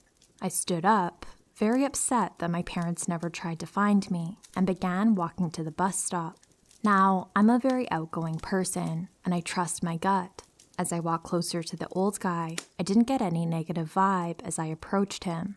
He slowly turned his head and looked at me and smiled. Not a creepy or uncomfortable smile, a genuine peaceful smile. I smiled back and decided instead of going home, maybe I can vent to this guy and get some advice. I asked if he minded if I sat down. He smiled again and gestured towards the seat. Is everything okay? He said with concern. Yeah, I just ran away from home. My parents don't respect me anymore and how much I do all day, I said. I began telling him the story, and I noticed as time went by, he was becoming more and more anxious, and his smile began to turn into a frown.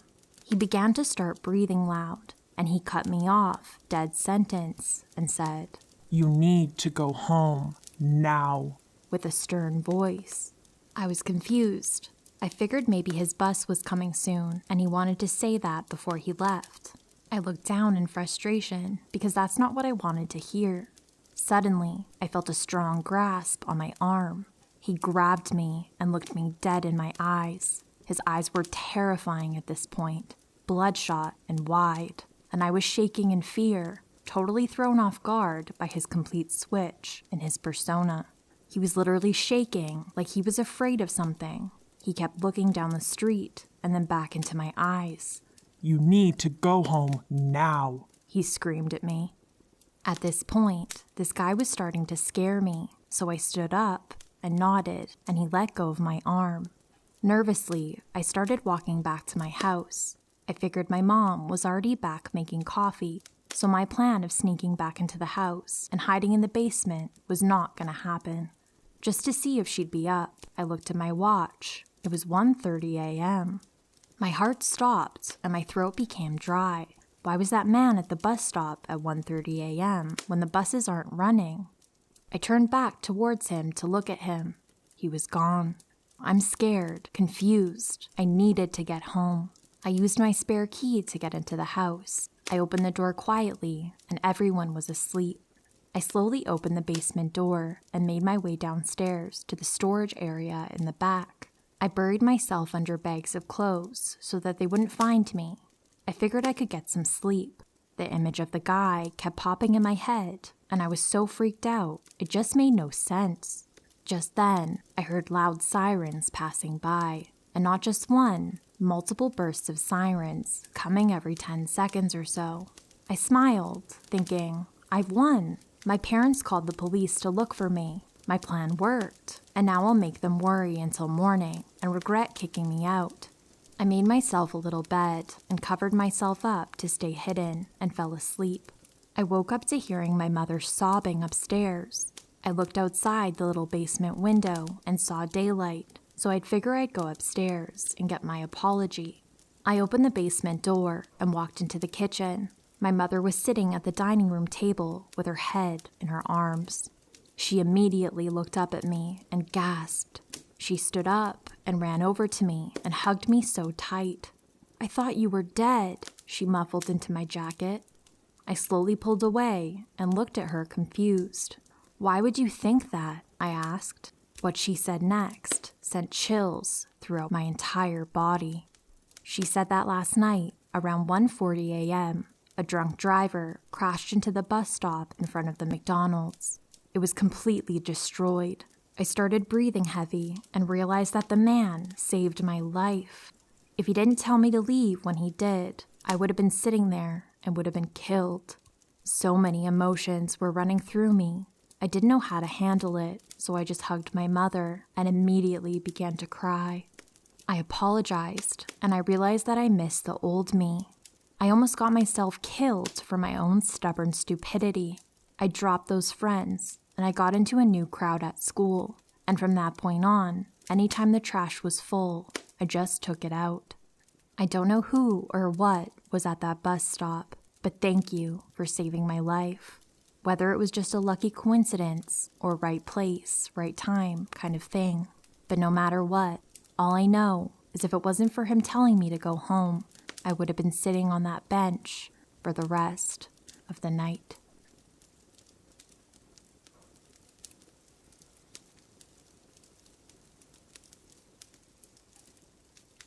This story is, unfortunately, true. I grew up in the Sierra Nevadas. I wasn't big on camping, but spent a good chunk of my childhood weekends hiking with family and friends. The summer that I was 16, about 10 years ago now, my cousin C had come back from her first year of college, and her boyfriend Jay was visiting. Jay wanted to go on a hike with lake views, and C and I knew just the one. It was one of our favorites. The three of us set off on this hike. The trail isn't the easiest to find, but it's really popular with locals because of the view and general lack of tourists. We saw a couple of other hikers, some with dogs. It is an in-and-out trail that takes about 2 to 3 hours to the top, 2 to 3 hours back down. There are some smaller trails that branch off. We make it to the top in good time and enjoy our lunches overlooking the lake. After about an hour, we hear a scream in the distance, specifically a mountain lion scream. If you've never heard a mountain lion scream, It's really unnerving. It sounds a bit like a very loud, terrified woman screaming. This is not good, because when a mountain lion screams, it's part of a mating ritual. That means there are multiple mountain lions, and close. The bears in the Sierras are softies, but the mountain lions will attack you. They'll attack your pets. They've even been known to attack bikers. Jay was really freaked out. C and I were wary, but it was the first time that we'd heard mountain lions, and we had both seen them before. There was also an incident where, as kids, we laid out some expensive steak in my backyard in the hopes of luring a mountain lion to take pictures of it. It did not work, and my mother was unhappy about the steaks. C and I tell Jay that we need to pack it up and get back down the mountain. About 40 minutes into the hike back, Jay realizes that he forgot his phone in the lookout in his rush to leave, of course. We decided that C and Jay would hike back up to retrieve his phone, and I would stay there on the trail to warn any other potential hikers that there are lions in the area. This is obviously not ideal for any of us, but seemed like the best choice at the time. I found a nice rock to sit on by the trail and was going through pictures we took. C and J had been gone for around 50 minutes when I heard the scream again, and it's hard to tell, but I think it's closer than before. I start to freak out because being alone is not good if the lion is nearby. About 20 minutes after that, I hear the scream again, and there is now zero doubt that it is closer. Logically, I know that lions don't scream when hunting. They are quiet. If a lion was hunting me, I wouldn't know it. That knowledge did not make me less scared. A couple minutes after that, I hear it again, extremely close by. I'm looking around and trying to find the best place for me to stand, back covered, in case of the worst. Suddenly, I see something out of the corner of my eye, standing still, 20 feet down the trail. A couple of feet off of it is a man. He's completely naked. He's filthy. He's skinny. And he's just standing there, looking at me.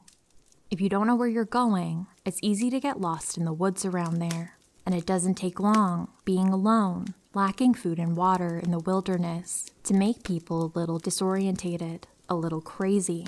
My immediate response is that this man is probably a lost hiker, and judging by how dirty he was, he had been lost a long time. He needs help. I started walking towards him, asking if he's okay. I suddenly get this feeling of wrongness. I don't know how else to describe it, but the hair stood up on my neck. I stopped in my tracks, maybe 15 feet away now, and had the overwhelming urge to run. It seemed wrong. He looked wrong in a way I can't quite articulate. Instead of wanting to help, I'm now scared. I ask again if he's okay. He looks at me, then opens his mouth wide and screams. Not a normal scream. He screamed so loudly. Worse, it sounded just like the mountain lion. It occurred to me that we were probably hearing him the whole time. It was the single most terrifying thing I've ever witnessed. I started screaming too. Why was he just standing there screaming? Do I run? Do I get out the bear mace? Suddenly, he closed his mouth, turned around, and ran into the woods very quickly. He disappeared into the trees, but the feeling of wrongness was still with me. I considered bolting down the trail, but decided to wait for C and J, who luckily arrived within 10 or 15 minutes. I told them what happened, and we decided to call into the rangers when we got service. I've always been left with the unsettling question, did I see a mentally ill, lost hiker who really needed my help, or did I see something else, something not human, mimicking the call of a mountain lion and stalking us down the mountain?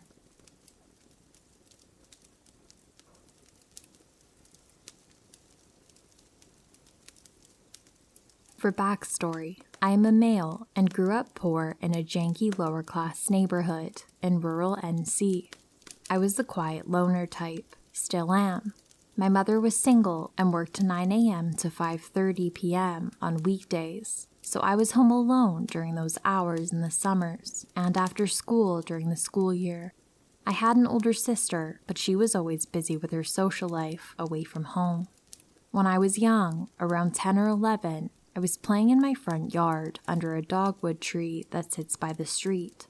Out of nowhere, I hear someone speaking right behind me. Startled, I turn around to see a much older teen, 18 or so, that I had never seen before, standing literally 2 feet from me. I wasn't big on conversation, even with people I knew, so the fact that this guy was a stranger had me super stoic. He started asking me random things like, Do you got a Nintendo? And What kind of cartridges you got? uncomfortable, I made up an excuse to leave and ran back to the house. A few days later, I was in the kitchen getting a cup of juice after school. I reached into the fridge, grabbed the grape juice carton, and barely had it out of the fridge when I heard the door handle of the back door jiggle. The back door was 8 feet away from me, as it was located in the kitchen beside the washing machine. I started pouring the juice into my cup when, suddenly, the door swings open, and standing there staring at me in the doorway is the strange guy from a few days earlier, knife in hand. We were both frozen, me in fear, and him seemingly surprised to see someone in the house. We locked eyes for what felt like minutes, but was only a few seconds, long enough for me to overfill my cup until the juice started flowing out onto the counter. Just as quickly as he had opened the door, he turned to head back outside and slammed the door behind him. No words were exchanged. I watched him casually walk past the kitchen window and back towards the street. Fast forward a little while to when my family had returned home from church on a Sunday afternoon. Nothing was obvious at first, but after we had been home a bit, my sister discovered that the back window of her bedroom was cracked open and the screen had been cut. To make this shorter, some items were stolen from our house, including jewelry, my bike, and not my Nintendo, but the AC adapter for my Nintendo, just so I wouldn't be able to play it anymore. My mom called the cops, and I was able to find a picture of the stranger in my older sister's high school yearbook. Turns out, he was wanted for stealing equipment from an office building in town, as well as a string of other crimes, including assault. It took a while, probably 6 months, but the cops actually came back to our house and returned one of my mom's rings and my Nintendo power cable. I know this story isn't the scariest, but as a little kid, it was terrifying. I slept with glass bottles against the doors for months after that.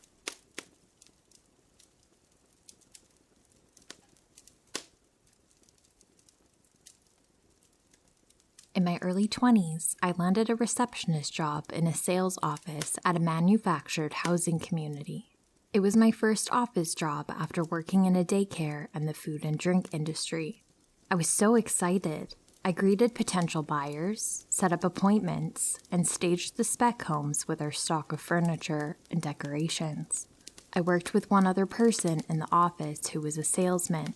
When he was out of the office, I took potential buyers through our spec homes and gathered their information for follow-up. I was working alone one day when a customer came into the office looking to potentially purchase his first home. I gathered some information from the young man and asked if he would like to look at some spec homes. As we walked down the sidewalk towards the row of spec homes, we chatted about the various floor plans and finishes available. I knew the product information, and I had no trouble confidently answering his questions. He was friendly and reminded me of a classmate from high school that had played offense on the football team. I decided to show him the 2 home models that best fit his price range and desired floor plan. Since I shared most of the technical information during the first home tour, I gave him some space to freely look around the second home.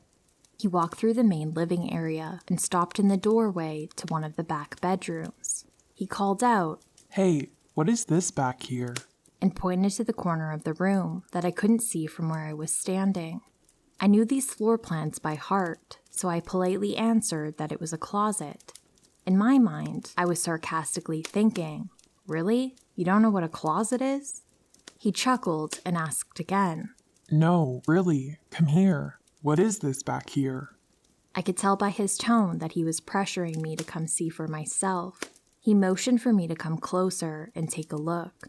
His tone was friendly, but his request didn't make sense, so I paused. And in that split second, something shifted. Maybe it was the energy in the air, the hairs on my neck standing straight up, or the way his eyes changed before me. I suddenly sensed the power dynamic had shifted. I did not feel safe. With all of the lightheartedness I could muster, I repeated, "Oh, it's a closet. Excuse me for a moment. I need to check on something outside." I quickly made my exit back to the sidewalk outside the house. I had no concrete reason for why I felt the overwhelming need to leave the house immediately. I didn't understand why my body sensed danger. I just knew I needed to act quickly.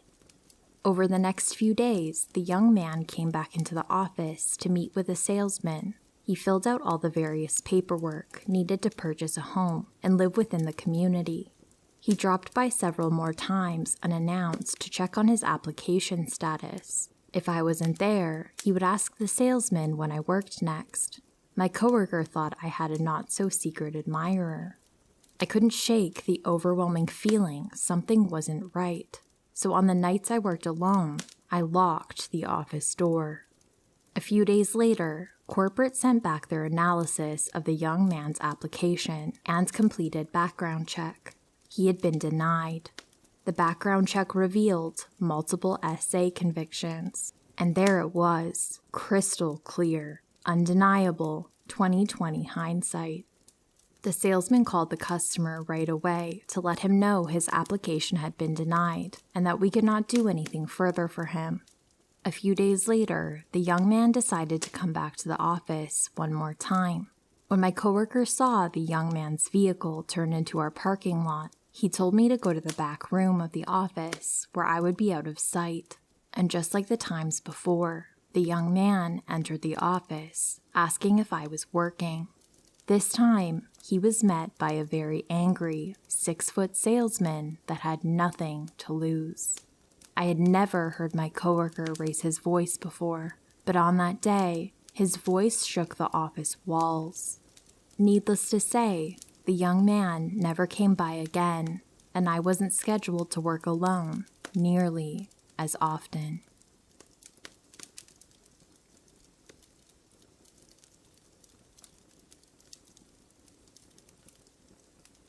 I was 24 female with a 2-year-old son whose father had relapsed on drugs and got us evicted after blowing through every dime of savings we had. Shamefully, we went back to live at my parents' house while I worked to get back on my feet.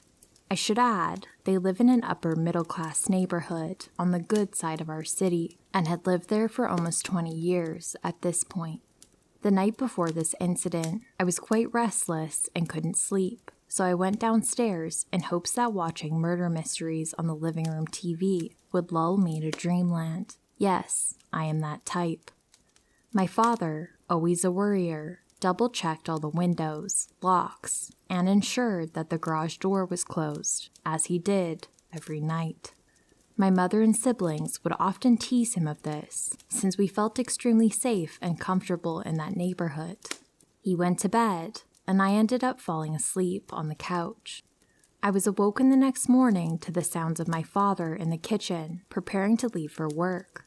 I got myself and my son dressed and prepared to depart for work as well. My father proceeded to head to his car in the garage and noticed that the garage door was fully opened.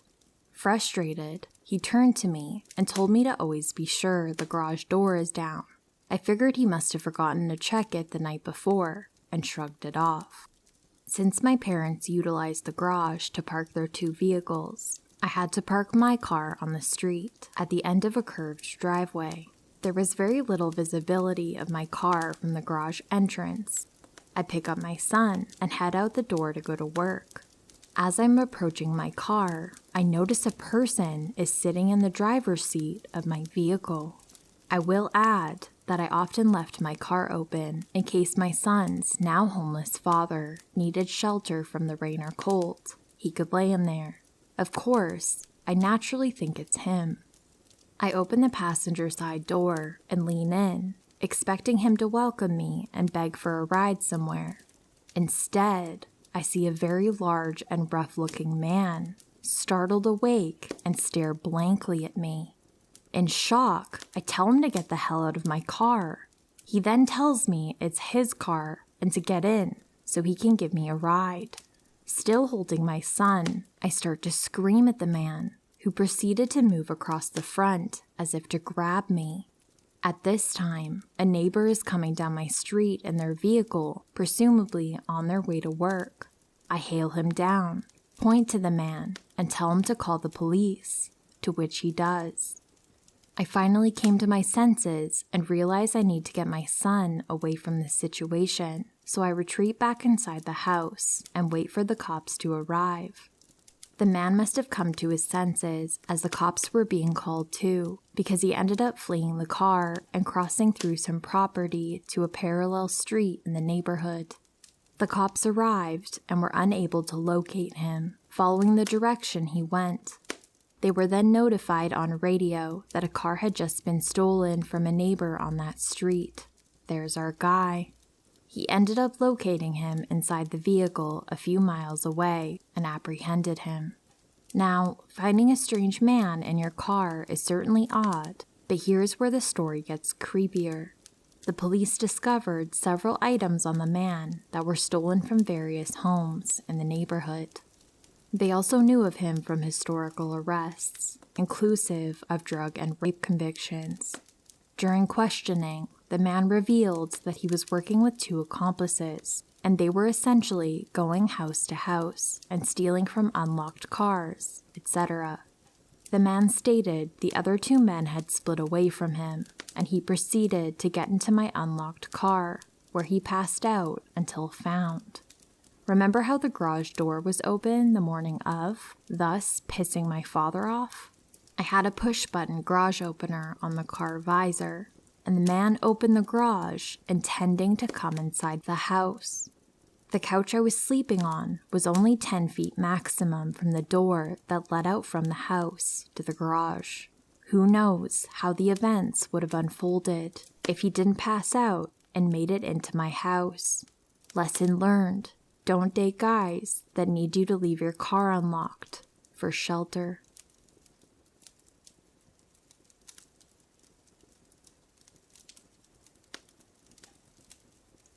I've only told one person this, and after reading the stories on this sub, I didn't think mine was creepy enough. But I think that's just me convincing myself that it's no big deal, to minimize the memory of it and not think about what could have happened to me.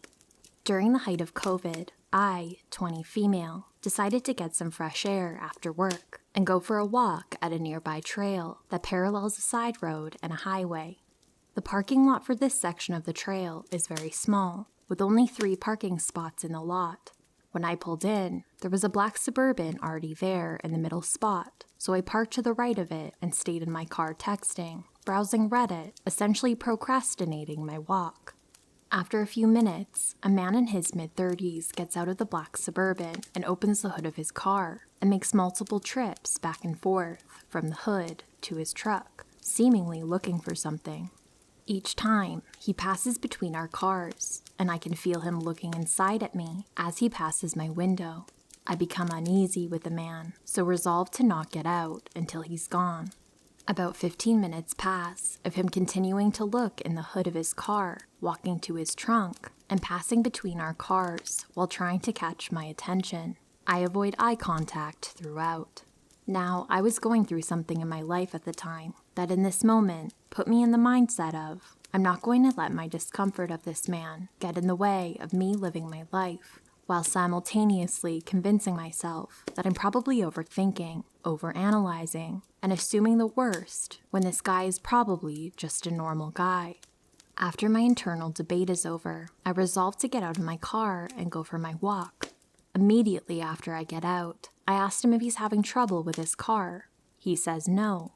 My logic in talking to him is to feel him out, to decide whether it's safe to embark on a solo walk with this guy who would see exactly where I went. Mistake number 1. His car had some sort of government tags, which made me more at ease, and I asked about the tags, to which he gave a long-winded explanation I don't remember. He then said, "Can I have a hug?" and I know that this was so stupid of me, but I was so isolated feeling during COVID that I figured that he felt the same and that we somehow recognized that. I was so desperate for human contact, and I said, sure. Very, very stupid of me, I know. Mistake number 2. It's October, so we're both wearing coats. Mine was long and went down to my calves, but was unzipped. When we hugged, his hands and arms went inside my jacket around my waist instead of hugging me outside my coat. Once his hands were in, he quickly proceeded to feel my body down from my waist into my butt. I immediately pulled away and said, "That was weird. I'm going on my walk now." I was panicked, but I didn't want to do anything that would make him act with urgency and escalate the situation. He was upset when I pulled away from our SA hug and asked if I wanted to hang out later. Ew. And he suggested we add each other on Snapchat. Again, I didn't want to upset him, so I let him request to add me. I know, so stupid. Mistake number 3. After that, I immediately said, "Okay, I'm going for my walk now, bye." I should have gotten in my car and noped out of there. Mistake number 4. I sped walked out of view and instantly wish I had gotten in my car, as I now had no idea where this guy could be. My skin starts to crawl, and I felt very much in danger out there in the woods. I sprinted through some dense bushes and crouched down so I was out of view. My heart was racing. About 30 seconds later, he came running along the trail, frantically trying to catch up to me. I stayed off the trail and ran through the woods to some thick bushes by the parking lot and stayed there a while to make sure the coast was clear, back to my car. Not long after, the man returns to his car, gets in, and turns on the engine and drives down the side road that parallels the trail. He slowly drives back and forth on the side road, turning around and starting over probably 3 times, seemingly looking for me in the points I'd have been along the trail if I had been steadily walking since the time I started my walk. After about 5 minutes of my heart beating out of my chest as I watched this creep search for me, he gives up and turns onto the highway and speeds off in the opposite direction from where he said he lived. The second he was out of sight, I sprinted to my car as fast as I could, and I couldn't believe what had just happened. I drove home in a silent state of shock and numbness, and I haven't let myself think about it too much ever since. Freaking terrifying. I can let myself acknowledge that now. I hope someone can learn from the mistakes I made during this encounter. Stay safe out there, everyone.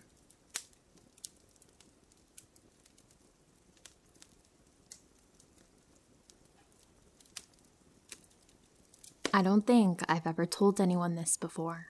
I know I didn't tell my mother, or her husband, or my half-brother, or his wife who were staying with us at the time, and I didn't tell any of my friends. To give a little background, this happened back in 2010, when I was 10. I also had a terrible head injury when I was much younger, at about 4, so my memory of details have always been dodgy, even up to my current age. Plus, at the time, I was going through a really traumatic time at school that my brain actually blacked out. So that's why there's some spots that I straight up don't remember. It was the middle of summer. My half-brother and his wife had come down from the States to visit for Christmas, Australia, and I decided I wanted to do a lemonade stand. So, my mother and sister-in-law helped me get it all set up at the end of the driveway. We lived right off a main road, so we put a sign at the corner of our road and the main road. I got all set up and settled in with a book while my mother and sister-in-law went inside, leaving me alone outside. It wasn't like I was far from the house. The driveway was incredibly short, and I was probably no more than 50 feet from the door. It went well. I made about $20. Someone down the road was having a party, and they forced all their friends to go down and buy lemonade from the sweet kid down the block. However, right about when I had first started, I think I had only had one lady come by at this point. A tan van drove by. I hadn't seen this van before, but like I said, we were right off a very busy road, and at the end of my road was a very popular park, so there were lots of cars I didn't recognize. Plus, there was a party going on a few houses down. The van was moving slowly, but I just assumed it was because they were looking for the house the party was at, so I just kept reading my book. Another hour or so went by. I was still out there since I was making decent money, and the people having the party were really nice and would talk to me while they were drinking. I was alone at this point, though, and the same tan van drove by really slowly. I got a weird vibe, and this time I looked up at the driver. There was a woman in the passenger seat and another person driving. I want to say the woman was smiling at me, but I don't remember. I do remember, though, that it freaked me out. Something about this woman scared me. When they were gone and out of sight, I didn't know what to do. They hadn't stopped at the house with the party. I could see that house from mine. It was about 5 to 6 houses down. My sister-in-law came outside then and said that I should probably pack up and call it a day, since it was starting to get much hotter out. So she helped me gather everything up, and we went back inside. Our house had a porch along the whole front, and my bedroom was right in the front of the house, and I had a set of French double doors that led out onto the porch. I kept them closed and locked, and I actually had my bed up against them, so they were pretty much just glorified windows. And like I said, the road wasn't far from our house, only about 40 to 50 feet or so. I was in my room, counting the money I made and separating any change that my mother had given me. I don't remember why, but I looked out of my doors to the front yard. Maybe I heard something.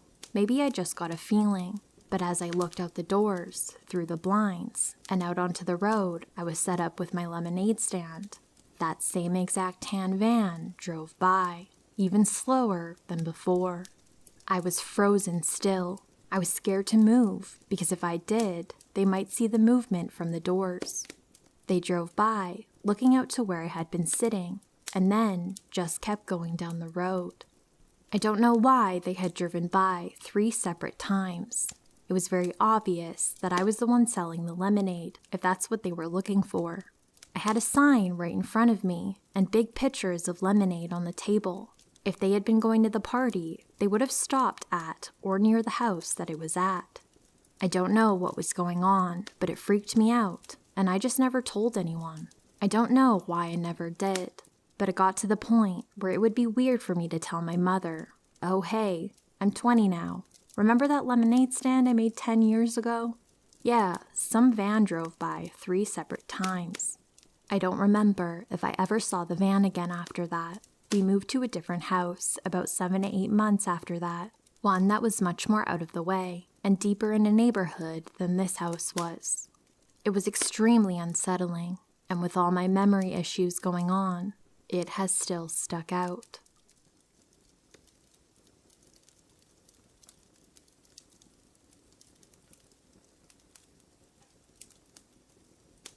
So I lived in a county that was pretty rural until the last 10 to 15 years. The biggest town in our county is pretty crowded now, overcrowded, and I hate it. I moved from there to the countryside. I like where I live, except it can be really creepy at night, because for miles and miles, it's dark and no streetlights. One thing about this county is that the main roads always get backed up really quick, or there's an accident or whatever, so it pays to go the back roads. The back roads, like any other rural place, are less populated, dark, lots of trees, and no sidewalks. Anyway, a few years ago, something happened that almost made me stop using them. I was driving home kind of late one night. I decided to take one particular back road that shaved off 10 minutes from my commute home. I was tired and had to get up early, so I was going fast, trying to get home soon. This road is a little more populated than some, but it's super spooky in some stretches because huge trees are along the side road and their branches and leaves make a tunnel of sorts. So I'm zipping through and round a curve. Up ahead, I see what I thought was a giant garden flag. You know those flags that people put up in spring in their yards? Well, I thought it was a weird flag because it seemed like it was fairly tall and large, and it was in the middle of the road. As I get closer, my headlights hit it, and it's not a flag, it's a person, a lady. She's wearing a red fez. I live in rural Maryland. You just don't see a fez every day. A long flowy white dress, and an orange reflective sash across her chest. A little strange, because she's in the middle of the street. As I drove past her, it got weirder. As dark as it was, as I drove by, I could see she was about 60. She had glasses, and I could see her bright blue eyes. She looked in my passenger window, and she started doing this weird bounce thing. I thought she was going to try and get in my car. Mind you, I'm going pretty fast. I don't know what it was about her, but she freaked me the fuck out. I didn't think she would rob me. I really thought she was a soul snatcher or a skinwalker. I honestly didn't think she was human. I can't adequately describe how creepy she was. I sped past her as fast as I could. I kept glancing in my back seat to make sure she had not materialized in my car. I prayed, recited scripture, and kept watch in my rearview mirror. It was spring, so a little warm, but I felt bone-chillingly cold. I finally make it home, and I run in to tell my mom the story. I got in just as my brother was telling my mom about this weird lady he saw while he was driving. It was the same lady, but he saw her at the intersection from the highway and the back road, whereas I saw her further down the road. We both had the same reaction. She also tried looking in his car. She was also bouncing around when he saw her. He said there was a car in front of him that sped off so fast when they drove past the lady. My brother was so freaked out that he won't travel that road anymore, even during the day. Eventually, I found out that the lady lives in the woods. Apparently, at one time, her family lived on that road. Her father was ill, and she tried to take him to the hospital. He died on the way there, and she drove around with his body in her car for hours. I guess she has mental health issues, and I think she lost the house or got kicked out. I have friends that live off of that street, so when I was talking about it, they knew exactly who it was. I still go on that road, but I haven't seen her since. I do hope she's okay, but I really don't want to run into her again.